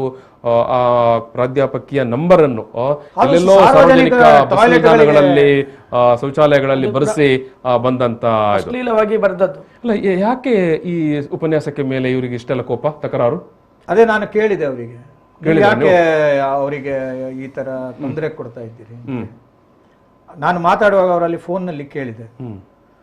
ಅವಳು ದುಡ್ಡು ಹಾಕಿ ನನ್ನ ಮೇಲೆ ಅವರು ಕಂಪ್ಲೇಂಟ್ ಕೊಟ್ಟಿದ್ದಾಳೆ, ನಾನು ಮಾಡಲೇ ಇಲ್ಲ ಅಂತೇಳಿ. ನಾನು ಹೇಳಿದೆ, ನಾಗವೇಣಿಯವರ ದುಡ್ಡಿಗೂ ನಿಮ್ಮಲ್ಲಿರುವ ದುಡ್ಡಿಗೂ ಎಂತ ಹೋಲಿಕೆ ಮಾಡೋದು ಸರ್? ಅಲ್ಲ, ದುಡ್ಡು ಹಾಕಿದ್ರೆ ಪೊಲೀಸರು ಯಾವ ಕಂಪ್ಲೇಂಟ್ ಕೊಟ್ಟರು ಅಂತ ಹೇಳುವಂತದ್ದು. ದುಡ್ಡು ಕೊಟ್ರೆ ಪೊಲೀಸರು ಯಾವುದೇ ದಾಖಲು ಮಾಡ್ತಾರೆ ಹೇಳಿದ್ರು ಅವರು. ಈಗ ಶಶಿಕುಮಾರ್ ಹೇಳಿದ್ರು ಅವರು, ಮತ್ತೆ ಅವರು ಮೇಡಮ್ ಸಹ ಹೇಳಿದ್ರು, ಜನವರಿಯಲ್ಲಾದ ಕಂಪ್ಲೇಂಟಿಗೆ ಏಪ್ರಿಲ್ ಅಲ್ಲಿ ಇವರನ್ನು ಅರೆಸ್ಟ್ ಮಾಡಿದ್ದಾರೆ. ಹಾಗಾದ್ರೆ ಪೊಲೀಸರು ಸುಮ್ಮನೆ ದುಡ್ಡಿಗೋಸ್ಕರ 4 ತಿಂಗಳು ಕಾಯ್ಬೇಕಿತ್ತು. ಪ್ರಕರಣದ ಬಗ್ಗೆ ಇನ್ ಡಿಟೇಲ್ ಆಗಿ ತನಿಖೆ ಮಾಡಿ ಇವರೇ ಆರೋಪಿ ಅಂತೇಳಿ ಅವರಿಗೆ ಮನವರಿಕೆ ಆದ ಮೇಲೆ ಅವರು ಇವರನ್ನು ಬಂಧಿಸಿದ್ದಾರೆ. ಅಷ್ಟು ಸುಲಭವಾಗಿ ಕಾಲೇಜಿನ ಸಂಚಾಲಕರನ್ನು, ಅಧ್ಯಕ್ಷರನ್ನೆಲ್ಲ ಅರೆಸ್ಟ್ ಮಾಡ್ತಾರಂತೆ? ಎಷ್ಟು ಕಾಲೇಜಿನ ಮಾಲೀಕರು ಅಥವಾ ಎಷ್ಟು ಕಾಲೇಜಿನ ಪ್ರಾಂಶುಪಾಲರನ್ನು ಅಥವಾ ಎಷ್ಟು ಕಾಲೇಜಿನ ಸಂಚಾಲಕರುಗಳನ್ನು ಈ ಜಿಲ್ಲೆಯಲ್ಲಿ ಅರೆಸ್ಟ್ ಮಾಡಲಾಗಿದೆ? ಅದೇ ನಾವು ಪ್ರಶ್ನೆ ಮಾಡೋದು ಸರ್. ಈಗ ಬಂಟ್ವಾಳದ ಇಷ್ಟೊಂದು ಪ್ರತಿಷ್ಠಿತ ಕಾಲೇಜಿನ ಸಂಚಾಲಕರನ್ನೇ ಬಂದು ಅರೆಸ್ಟ್ ಮಾಡಬೇಕಂತ ಹೇಳಿದ್ರೆ ಅಷ್ಟು ಸುಲಭವಾಗಿ, ಅಷ್ಟು ಸರಳವಾಗಿ ಆ ಕಾರಣವೇ ಇಲ್ಲದೆ ಅರೆಸ್ಟ್ ಮಾಡ್ತಾರಾ? ಅವರ ಕಾರು ಸೀಸ್ ಆಗಿತ್ತಂತೆ ನನಗೆ ಬಂದ ಮಾಹಿತಿ. ಆ ಕಾರಿನಲ್ಲಿ ಅವರು ಈ ಮಹಿಳೆ ಮೇಡಮ್ನ ಬಗ್ಗೆ ಅಶ್ಲೀಲವಾಗಿ ಬರೆದಂತ ಪತ್ರಗಳು ಅವರಿಗೆ ಪೊಲೀಸರಿಗೆ ದೊರಕಿತ್ತು ಅಂತೇಳಿ ಹೇಳ್ತಾರೆ. ಅದನ್ನು ಇವರು ಸಿಕ್ಕ ಕಡೆ ಎಲ್ಲ ಪೋಸ್ಟ್ ಮಾಡಿದ್ದಾರೆ. ಅವರ ಕಾರಲ್ಲೇ ಇತ್ತು. ಅದೊಂದು 3-4 ಸಾವಿರ ಎಷ್ಟೋ ಪ್ರಿಂಟ್ ಮಾಡಿಸಿ ಅದನ್ನು ಹಂಚಿದ್ದಾರೆ, ಇವರು ಪೋಸ್ಟ್ ಮಾಡಿದ್ದಾರೆ, ಎಲ್ಲ ಮಾಡಿದ್ದಾರೆ. ಆ ಸೀಸ್ ಮಾಡಿದ ಕಾರು ರಿಲೀಸ್ ಮಾಡುವಾಗ ಅಲ್ಲಿಯ ಪೊಲೀಸರಿಗೆ ಧಮಕಿ ಹಾಕಿದ್ದಾರೆ, ನಿಮ್ಮನ್ನೆಲ್ಲ ನಾನು ಹೈಕೋರ್ಟಿಗೆ ನೋಡ್ತೀನಿ. ವಕೀಲರು ಅಂತ ಹೇಳಿದ್ರೆ ಅವರ ಮನಸ್ಸಿನಲ್ಲಿ ಆ ದುಡ್ಡಿನ ಅಹಂಭಾವ, ಮತ್ತೆ ನಾನು ಕಾನೂನು ಕಲಿತವನು, ನಾನು ಎಲ್ರಿಗೂ ಸಹ ಮಾತಾಡೋದು ಹಾಗೆ ಹೆದಂಬೆ. ಮತ್ತೆ ಆಯ್ತು, ಈಗ ಕಾಲೇಜಿಗೆ ನೀವೇ ಹೇಳಿದ್ರೆ ಮಕ್ಕಳ ಸಂಖ್ಯೆ ಕಡಿಮೆ ಆಗ್ತಾ ಉಂಟಂತ, ಅದಕ್ಕೆ ಏನಾದ್ರು ಪರಿಹಾರ ಕೊಟ್ಟಿದ್ದಾರಾ? ಯಾರು ಕೊಡೋದು? ಹರ್ಷಿತ್, ಪರಿಹಾರ ಕೊಡೋದು ಇರ್ಲಿ ಸರ್. ನಾನು ಇಲ್ಲಿ ದೂರು ದಾಖಲಾಗಿದೆ ಅಂತ ಹೇಳಿದೆ, ಆ ದೂರಿನಲ್ಲಿ ಬರ್ದಿದ್ದಾರೆ ಸರ್, ಇವರು ವಿದ್ಯಾರ್ಥಿಗಳು ಸೇರಿ ಒಂದು ಗುಪ್ತ ಸ್ಥಳದಲ್ಲಿ ಒಂದು ಮೀಟಿಂಗ್ ಅನ್ನು ಮಾಡ್ತಾರೆ ಅಂತ. ಹಾಗಿದ್ರೆ ವಿದ್ಯಾರ್ಥಿನಿಯರನ್ನು ಈತ ಹಿಂಬಾಲಿಸಿದಾನಂತ ಆಯ್ತಲ್ಲ ಸರ್. ಗುಪ್ತ ಸ್ಥಳದಲ್ಲಿ ಮೀಟಿಂಗ್ ಮಾಡಿದ್ದು ಇವನಿಗೆ ಗೊತ್ತಾಗಬೇಕಿದ್ರೆ ಇವನು ಹಿಂಬಾಲಿಸಬೇಕಲ್ಲ ವಿದ್ಯಾರ್ಥಿಯನ್ನು. ಹಾಗಿದ್ರೆ ಹೀಗೆಲ್ಲ ಇದ್ದು ವಿದ್ಯಾರ್ಥಿನಿಯರನ್ನು ಯಾವ ಒಂದು ಧೈರ್ಯದಲ್ಲಿ ಈ ಪೋಷಕರು ಈ ಕಾಲೇಜಿಗೆ ಕಳಿಸೋದು ಸರ್? ಹೇಗೆ ಮತ್ತೆ ಅಡ್ಮಿಷನ್ ಹೆಚ್ಚಾಗಬಹುದು ಸರ್? ಇದನ್ನ ನಾವು ಮೊದಲಾಗಿ ಚಿಂತಿಸುವ ಅಗತ್ಯ ಇದೆ ಸರ್. ಈಗ ಕೌಶಿಕ್, ಈಗ ನಿಮ್ಮ ಸಹಪಾಠಿಗಳು ವಿದ್ಯಾರ್ಥಿಗಳಿಗೆಲ್ಲ ಒಂದು ಒಳ್ಳೆಯ ವಾತಾವರಣ ಮತ್ತು ಧೈರ್ಯ ಮೂಡುವಂತ ಆಗಬೇಕಲ್ವಾ? ಈಗ ನೀವು ಹೇಳಿದ್ರಿ ಎಲ್ಲರೂ ಒಂಥರ ಅಭದ್ರತೆಯ ವಾತಾವರಣದಲ್ಲಿ ಇದ್ದೇವೆ ಅಂತ. ಏನಾಗಬೇಕು ಕಾಲೇಜಿನಲ್ಲಿ? ಫಸ್ಟಿಗೆ ನಮಗೆ ಸುಧಾರಣೆ ಇವ್ರು ಮಾಡ್ತಾರಂತ ಗೊತ್ತಿಲ್ಲ ನನಗೆ. ಈಗ KS ಕಾಲೇಜಿನ ಪ್ರಾಂಶುಪಾಲರಿಗೂ ಕಾಲ್ ಮಾಡಿದ್ರು, ಅವ್ರು ಕಾಲ್ ಪಿಕ್ ಮಾಡೋಲ್ಲ. ಅಧ್ಯಕ್ಷರು ಪ್ರಕಾಶ್ ಶೆಣೈ ಅವರಿಗೆ ಕಾಲ್ ಮಾಡಿದ್ರು, ಅವರು ಕಾಲ್ ಪಿಕ್ ಮಾಡೋಲ್ಲ. ಬಾಮಿ ಸುಧಾಕರ್ ಶೆಣೈ ಅಂತವರು ಸಮುದಾಯದವರು ಒಂದಷ್ಟು ಮಂದಿ ಹೋಗಿ ಮಾತಾಡಿದ್ದಾರೆ, ಕೇಳಿದ್ದಾರೆ, ಮನವಿ ಮಾಡಿದ್ದಾರೆ ಸುಧಾರಣೆ ಮಾಡಿ ಅಂತ. ಸಾದರೂ ಸಾರ್ವಜನಿಕ ವೇದಿಕೆಯ ಮೂಲಕ ಹೇಳುವಂಥದ್ದು. ಯಾಕಂತ ಹೇಳಿದ್ರೆ ನಾಳಿನ ವಿದ್ಯಾರ್ಥಿಗಳ ಭವಿಷ್ಯದ ಕಾರಣಕ್ಕಾಗಿ. ಏನಾಗಬೇಕು? ನಾವು ಪ್ರಿನ್ಸಿಪಲ್ ಅವ್ರ ಹತ್ರನೇ ಹೇಳಿದ್ದೇವೆ, ನೀವು ರಿಸೈನ್ ಕೊಡಿ. ಅವರು ಕೆಮಿಸ್ಟ್ರಿ ಪ್ರೊಫೆಸರ್, ನಾ BSc ಓದ್ತಿದ್ದೇನೆ, ಕೆಮಿಸ್ಟ್ರಿ ಪ್ರೊಫೆಸರ್ ಅವರು. ಅವರ ಹತ್ರ ನಾವು ಹೇಳಿದ್ದೇವೆ ನೀವು ಪ್ರಿನ್ಸಿಪಲ್ಗೆ ರಿಸೈನ್ ಕೊಡಿ. ಅವಾಗ ಅವ್ರು ಹೇಳ್ತಾರೆ ನಾನು ರಿಸೈನ್ ಕೊಡುದಿಲ್ಲ, ನಮ್ಮ ಮೇಲೆ ಇದ್ದವ್ರು ಬೇಕಾದ್ರೆ ರಿಸೈನ್ ಕೊಡಿ, ನನಗೆ ಕುರ್ಚಿ ಆಸೆ ಇಲ್ಲ, ನಾ ರಿಸೈನ್ ಮಾತ್ರ ಕೊಡುದಿಲ್ಲ ಅಂತ ಹಾಗೆ ಹೇಳ್ತಿದ್ರು. ಇವರು ನಿನ್ನೆ ಬಂದು ಹೇಳಿದ್ರು ನಾಳೆ ಬರ್ತೇವೆ ನಾವೆಲ್ಲ. ಇವತ್ತು ಬೆಳಿಗ್ಗೆ ನಾ ಕಾಲೇಜ್ಗೆ ಹೋಗುವಾಗ 8:30 ರಿಸೈನ್ ಕೊಡಿ ಅಂತ ಹೇಳಿದ್ರೆ ನೀವು ಪ್ರಾಂಶುಪಾಲರ ಹುದ್ದೆಗೆ ರಿಸೈನ್ ಕೊಡಿ, ಕೇವಲ ಅಲ್ಲಿ ಉಪನ್ಯಾಸಕರಾಗಿ ಕೆಲಸ ಮಾಡಿ ಅಂತ. Okay okay okay. ಇವರೆಲ್ಲ ನಿನ್ನೆ ಬಂದಿದ್ರು ಸರ್, ಅವರೆಲ್ಲ ಬಂದಿದ್ರು ನಿನ್ನೆ 8 ಇವತ್ತು 8:30ಗೆ ಪ್ರಿನ್ಸಿಪಲ್ ಕಾಲೇಜಲ್ಲೇ ಇದ್ರು. ಇವರು ಬರ್ತಾರಂತ ಗೊತ್ತಿದ್ದು ಅವರು ಆಗ ಕಾಲೇಜಿಂದ ಹೊರಟವರು, ಇನ್ನೂ ಬರ್ಲಿಲ್ಲ ಕಾಲೇಜಿಗೆ ಹೋದವರು. ನಾನು ಇವತ್ತು ಕಾಲೇಜಿಂದಲೇ ಬರ್ತಿದ್ದೇನೆ, ಕಾಲೇಜಿಗೆ ಇಷ್ಟುವರೆಗೆ ಬರ್ಲಿಲ್ಲ ಹೋದವರು. ಬೆಳಿಗ್ಗೆ 8:30ಗೆ ಹೋಗಿದ್ದಾರೆ, ಇನ್ನೂ ಬರ್ಲಿಲ್ಲ. ಈಗ ನಿನ್ನೆ ಪೋಷಕರ ಮೇಲೆ ಜಾತಿ ನಿಂದನೆ ಕೇಸ್ ಹಾಕ್ತೇನೆ ಅಂತ ಹೆದರಿಸಿದವರು ನಾಳೆ ಸ್ಟೂಡೆಂಟ್ಸ್ ನ ಮೇಲೆ ಜಾತಿ ನಿಂದನೆ ಕೇಸ್ ಹಾಕುದಿಲ್ಲ ಅಂತ ಹೇಳಿದ್ರೆ ಯಾವ ಧೈರ್ಯ ಸರ್ ನಮ್ಗೆ? ಇಷ್ಟವರೆಗೆ ಗುತ್ತಿಗೆ ದಾರ ಹಾಕ್ತಿದ್ದ, ಗುತ್ತಿಗೆದಾರ ಈಗ ಪ್ರಿನ್ಸಿಪಾಲ್ರು ಅದೇ ಮಟ್ಟಕ್ಕೆ ಹೋಗಿದ್ದಾರೆ ಅಂತ ಹೇಳಿ ಆದ್ರೆ ಯಾರಿಗೆ ಸೇಫ್ಟಿ? ವಿದ್ಯಾರ್ಥಿಗಳು ಯಾರ ಬಳಿ ಕೇಳು ಸರ್? ಮಂಗಳೂರು ವಿಶ್ವವಿದ್ಯಾನಿಲಯಕ್ಕೆ ಏನಾದ್ರು ನೀವು ದೂರು ಅಥವಾ ಏನಾದ್ರು ಮನವಿ ಏನಾದ್ರು ಮಾಡಿದ್ರಾ? ಈಗ ಮಂಗಳೂರು ವಿಶ್ವವಿದ್ಯಾನಿಲಯದ ವ್ಯಾಪ್ತಿಯಲ್ಲಿ ಬರುವಂತ ಒಂದು ಕಾಲೇಜ್ ಇದು. ನೋಡಿ, ನಮ್ಮ ಕಾಲೇಜಲ್ಲಿ ಈ ರೀತಿಯ ಸಮಸ್ಯೆಗಳೆಲ್ಲ ಉಂಟು. ನಾವು ಮೊನ್ನೆ ಒಂದು ಪತ್ರವನ್ನು ವಿಶ್ವವಿದ್ಯಾಲಯದ ಕುಲಪತಿಗಳ ಕೈಗೆ ಹಸ್ತಾಂತರ ಮಾಡಿದ್ದೇವೆ. ಯಾಕಂತ ಹೇಳಿದ್ರೆ ಅಂತಿಮವಾಗಿ ಈಗ ಈಗ ಮ್ಯಾನೇಜ್ಮೆಂಟ್ನವರು, ನೀವು ಹೇಳಿದ್ರೆ ಮ್ಯಾನೇಜ್ಮೆಂಟ್ನ ಒಂದಷ್ಟು ಮಂದಿ ಮೈಸೂರಲ್ಲಿ ಇದ್ದಾರೆ, ಒಂದಷ್ಟು ಮಂದಿ ಬೇರೆ ಕಡೆ ಇದ್ದಾರೆ, ಮತ್ತೆ ಹಳೆಬರೆಲ್ಲ ಇಲ್ಲ. ಈಗ ಯಾರಾದರೂ ಕೇರ್ ಟೇಕರ್, ಬುದ್ಧಿ ಮಾತು ಹೇಳುವವರಾದ್ರೂ ಬೇಕಲ್ಲ. ವಿಶ್ವವಿದ್ಯಾನಿಲಯವೇ ಅಂತಿಮವಾಗಿ ನಿರ್ಧಾರಕ್ಕೆ ಬರಬೇಕಾಗತ್ತೆ. ಈಗ ನಾವು ವಿದ್ಯಾರ್ಥಿಗಳು ಈ ರೀತಿಯ ಒಂದು ಸಂಕಷ್ಟದ ಪರಿಸ್ಥಿತಿಯಲ್ಲಿದ್ದಾರೆ ಅಂತ. ಇದು ಬೇರೆ ಕಾಲೇಜಲ್ಲೆಲ್ಲ ನಾವು ನೋಡಿರ್ತೇವೆ, ಏನೋ ಸೌಲಭ್ಯಗಳು ಇಲ್ಲ ಅನ್ನುವ ಕಾರಣಕ್ಕಾಗಿ ಮಕ್ಕಳು ಪ್ರತಿಭಟನೆ ಮಾಡುವಂಥದ್ದು, ಉಪನ್ಯಾಸಕರು ಇಲ್ಲ ಅನ್ನುವಂಥ ಕಾರಣಕ್ಕಾಗಿ ಪ್ರತಿಭಟನೆ ಮಾಡುವಂಥದ್ದು. ಇದು ತೀರಾ ಭಿನ್ನವಾದ ಕಾರಣಕ್ಕಾಗಿ ಇಲ್ಲಿ ಪ್ರತಿಭಟನೆಗಳು ನಡೀತಾ ಉಂಟು. ವಿದ್ಯಾರ್ಥಿಗಳು, ಪೋಷಕರು ಆತಂಕಕ್ಕೆ ಒಳಗಾಗಿದ್ದಾರೆ. ನಾವು ಸಹ ಎಲ್ಲ ಕಡೆ ಮನವಿ ಮಾಡಿದ್ದೇವೆ. ನನ್ನ ಮನಸ್ಸಿಗೆ ಏನು ಅಂತ ಹೇಳಿದ್ರೆ, ಈ ಕಾಲೇಜಿಗೆ 2,25,00,000 ರೂಪಾಯಿ ಸ್ಯಾಲರಿ, UGC ಸ್ಯಾಲರಿ ಅಂದ್ರೆ ಅನುದಾನ ಬರ್ತದೆ, ಮತ್ತೆ ವಾರ್ಷಿಕವಾಗಿ ಮತ್ತೆ ಬೇಡಿಕೆಗೆ ತಕ್ಕ ಹಾಗೆ ಎಷ್ಟೋ ಸರ್ಕಾರ ಕೊಡ್ತಾ ಇದೆ. ಎ ಗ್ರೇಡ್ ಸಿಕ್ಕಿದಾಗ ಬೇರೆ ಒಂದು 60 ಲಕ್ಷ ಕೇಂದ್ರ ಸರ್ಕಾರದಿಂದ ಬಂದದ್ದೇನು ಇಷ್ಟೆಲ್ಲ ದುಡ್ಡು ಗವರ್ಮೆಂಟ್ ನಿಂದ ಕೊಡುವಾಗ ಈ ಕಾಲೇಜಿನ ಅವ್ಯವಸ್ಥೆಯನ್ನು ಸರ್ಕಾರವೇ ಇದರಲ್ಲಿ ಪ್ರವೇಶ ಮಾಡಿ ಏನಾದ್ರೂ ಒಂದು ಅಂತಿಮ ತೀರ್ಮಾನಕ್ಕೆ ಬರಬೇಕು ಸರ್. ಇದರಲ್ಲಿ ಕೆಲವು ನಮ್ಮ ಈಗ ಅನುಭವದಂತೆ ವಿಶ್ವವಿದ್ಯಾಲಯಕ್ಕೆ ಏನು ತೆಗೆದುಕೊಳ್ಳುವ ನಿರ್ಣಯಗಳಿಗೆ JD ಅವರಿಗೆ ಅಧಿಕಾರ ಇಲ್ಲ. JD ಅವರು ತೆಗೆದುಕೊಳ್ಳುವ ನಿರ್ಧಾರಗಳಿಗೆ ಇನ್ನೊಂದು ಸೊಸೈಟಿಯ ಇನ್ನೊಬ್ಬರಿಗೆ ಅಧಿಕಾರ. ಈ ರೀತಿ ಒಂದು ಸಂಕೀರ್ಣ ಅದು ವ್ಯವಸ್ಥೆ. ಒಂದು ಸರ್ಕಾರಿ ಕಾಲೇಜ್ ಆದ್ರೆ ಸರ್ಕಾರ ಅದನ್ನು ನೇರವಾಗಿ ಅದನ್ನ ಇದು ಮಾಡಿ, ಇದೊಂದು ಪ್ರೈವೇಟ್ ಕಾಲೇಜ್ ಆದ್ರಿಂದ ಇದು 3 ವಿಭಾಗಗಳು ಏಕಕಾಲಕ್ಕೆ ಒಂದು ನಿರ್ಣಯ ತೆಗೆದುಕೊಳ್ಳಬೇಕಾದ ಒಂದು ಸಮಸ್ಯೆ. ವಿಶ್ವವಿದ್ಯಾನಿಲಯಕ್ಕೆ ಏನಾದರೂ ದೂರು ಕೊಟ್ರೆ ನೀವು? ಅದೇ ಸರ್, ನಾವು ಆಗಾಗ್ಲೇ ಹೇಳಿದಾಗೆ ಮೊದಲು ಸ್ಟಾರ್ಟಿಂಗ್ ಅಲ್ಲಿ ನಾವು ಪ್ರತಿಭಟನೆ ಮಾಡಿದಾಗ ಎಕ್ಸ್ಪರ್ಟ್ ಕಮಿಟಿ ಅಂತ ಬಂದಿತ್ತು. ಅದು ಕೂಡ ಒಂದು ವರದಿಯನ್ನು ಕೊಟ್ಟಿತ್ತು. ಅದರಲ್ಲಿ ಕೂಡ ವಿಶ್ವವಿದ್ಯಾನಿಲಯದ ಎಕ್ಸ್ಪರ್ಟ್ ಕಮಿಟಿ ಬಂದಿತ್ತು. ಅದು ಕೂಡ ಒಂದು ವರದಿಯಲ್ಲಿ ಕಾಲೇಜಿನ ನ್ಯೂನ್ಯತೆಗಳ ಬಗ್ಗೆ ವರದಿ ಮಾಡಿತ್ತು. ಆದ್ರೂ ಕೂಡ ವಿಶ್ವವಿದ್ಯಾನಿಲಯದಿಂದ ಇಷ್ಟರವರೆಗೆ ಯಾವುದೇ ರೀತಿಯ ಒಂದು ಸುಧಾರಣೆ ಕ್ರಮಗಳನ್ನು ಕೈಗೊಂಡಿಲ್ಲ ಇಷ್ಟರವರೆಗೂ. ಈಗ ನಡೀತಾ ಇರುವಂತಹ ಘಟನೆ ಸಂದರ್ಭದಲ್ಲಿ ಈಗ ಪ್ರತಿಭಟನೆ ಎಲ್ಲ ಆಯ್ತು, ಏನಾದರೂ ವಿಶ್ವವಿದ್ಯಾನಿಲಯಕ್ಕೆ ಏನಾದರೂ ಮಾಹಿತಿ ಕೊಟ್ರ ಕೌಶಿಕ್? ಅವರೇನು ಮಾಡ್ಲಿಕ್ಕೆ ಆಗುದಿಲ್ಲ ಅಂತ ಹೇಳ್ತಿದ್ದಾರೆ ಸರ್. ಹಾಗೆ ಹೇಳ್ತಾ ಇದ್ದಾರೆ. ನಾವು ಮಾತಾಡಿ ನೋಡಿದೆವು, ಏನು ಮಾಡ್ಲಿಕ್ಕೆ ಆಗುದಿಲ್ಲ, ನೀವೇ ಎಂತಾದ್ರೂ ಮಾಡಿ, ಮ್ಯಾನೇಜ್ಮೆಂಟ್ ಅವರ ಹತ್ರ ಮಾತಾಡಿ, ಮ್ಯಾನೇಜ್ಮೆಂಟ್ ಅವರು ಎಂತಾದ್ರೂ ಮಾಡಿ ಅಂತ ಹೇಳ್ತಿದ್ದಾರೆ. ಹೌದೀಗ ಮ್ಯಾನೇಜ್ಮೆಂಟ್ ಅವರು ಎದುರು ನಿಂತು ಮಾತನಾಡೋರು ಯಾರು ಇಲ್ಲಲ್ಲ. ಮ್ಯಾನೇಜ್ಮೆಂಟ್ನವರು ಎದುರು ನಿಂತು ಧೈರ್ಯದಿಂದ ವಿದ್ಯಾರ್ಥಿಗಳ ಮತ್ತು ಪೋಷಕರ ಮುಂದೆ ಬಂದು ನಿಂತು ಮಾತನಾಡೋರು ಯಾರು ಇಲ್ಲಲ್ಲ. ಒಂದು ಮ್ಯಾನೇಜ್ಮೆಂಟ್ಗೆ ಒಬ್ಬ ವ್ಯಕ್ತಿಗೆ ಒಂದು ನೈತಿಕ ಶಕ್ತಿ ಅಂತ ಬೇಕಲ್ಲ, ನೈತಿಕತೆ. ನಿಮ್ಮ ಅಹವಾಲನ್ನು ಕೇಳ್ತೇನೆ. ಮ್ಯಾನೇಜ್ಮೆಂಟಿನ ಎದುರಿಗೆ ಮಾತಾಡುವವರಿದ್ದಾರೆ, ಮ್ಯಾನೇಜ್ಮೆಂಟ್ ಎದುರಿಗೆ ಬಂದು ಮಾತಾಡ್ತಾ ಇಲ್ಲ ಅಷ್ಟೇ. ಮ್ಯಾನೇಜ್ಮೆಂಟ್ ಎದುರಿಗೆ ಬಂದು ಮಾತಾಡ್ತಾ ಇಲ್ಲ. ಅದರಲ್ಲಿ 10 ಮಂದಿಯಲ್ಲಿ 5 ಮಂದಿಗೆ ವಯಸ್ಸಿನ ಸಮಸ್ಯೆಯಾಗಿ ಅವರು ಮನೆಯಿಂದ ಹೊರಗೆ ಬರುವ ಸಮಸ್ಯೆಗಳಿವೆ. ನಮ್ಮನ್ನು ಅವರು ಆಹ್ವಾನಿಸುವುದಿಲ್ಲ, ನಾವು ಹೋಗ್ಲಿಕ್ಕೆ. ಕೌಶಿಕ್ ಮತ್ತು ಶಣೈ ಅವರೇ, ನಿಮ್ಮ ಸ್ಥಳೀಯ MLA ಅವರು ಅವ್ರ ಹತ್ರ ಏನಾದ್ರು ಮಾತಾಡಿದಾಗ, ಯಾಕಂದ್ರೆ ಮೊನ್ನೆ ಪ್ರತಿಭಟನೆ ನಡೆದಾಗ ಬಂದಿದ್ರು ಅವರೇನಾದ್ರು ಮಧ್ಯಪ್ರವೇಶ ಮಾಡಿ ನಾನೇನಾದ್ರು ಮಾತುಕತೆ ಏನಾದ್ರು ವ್ಯವಸ್ಥೆ ಅಂದ್ರೆ ಮಕ್ಕಳ ದೃಷ್ಟಿಯಿಂದ ವ್ಯವಸ್ಥೆ ಸುಧಾರಣೆ ಆಗ್ಲಿಕ್ಕೆ ಏನಾದ್ರು ಪ್ರಯತ್ನ ಮಾಡ್ತೇನೆ ಅಂತ ಏನಾದ್ರು ಭರವಸೆ ಬರ್ತಾರ ಅಂತ ಏನು? ಹೌದು, ಮೊನ್ನೆ ಪ್ರತಿಭಟನೆ ನಡೀತಾ ಇರುವಂತಹ ಸ್ಥಳದಲ್ಲಿ ನಮ್ಮ ಸ್ಥಳೀಯ ಶಾಸಕರು ಬಂದಿದ್ರು.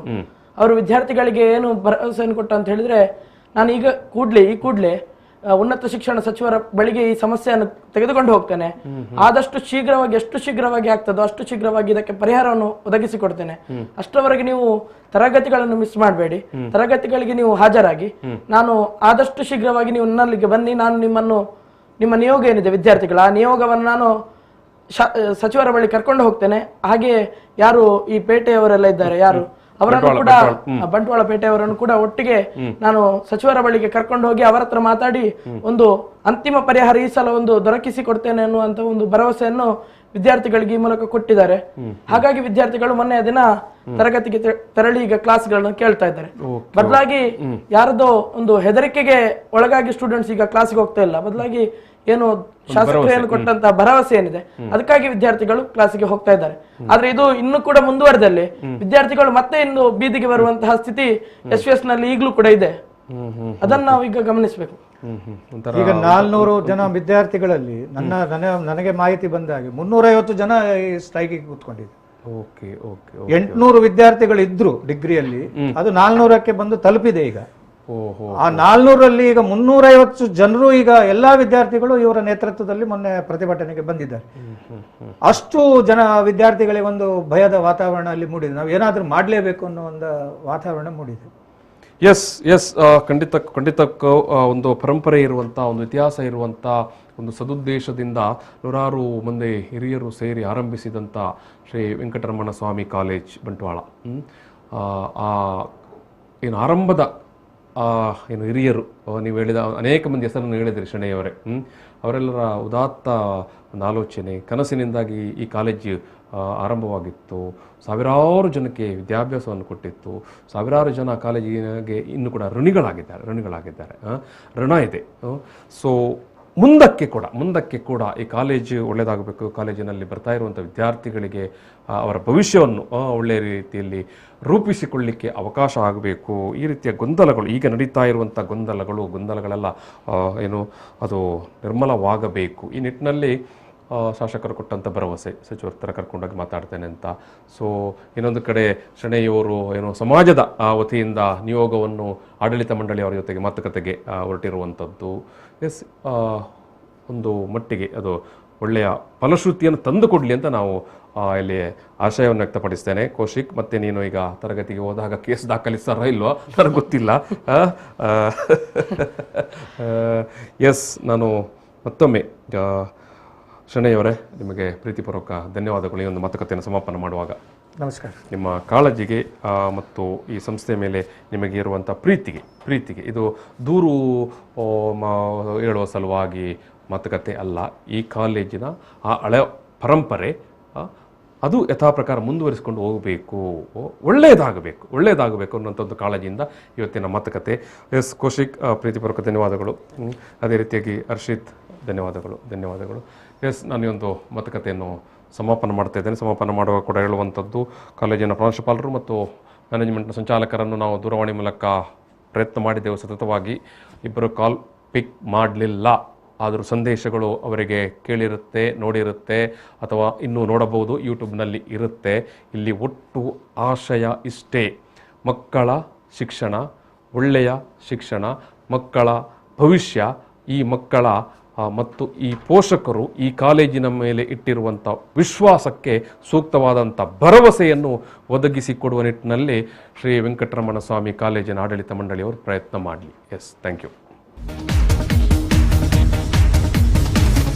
ಪ್ರಚಲಿತ ಈ ಕಾರ್ಯಕ್ರಮದ ಪ್ರಾಯೋಜಕರು father Muller's charitable trust, SDM college Ujire.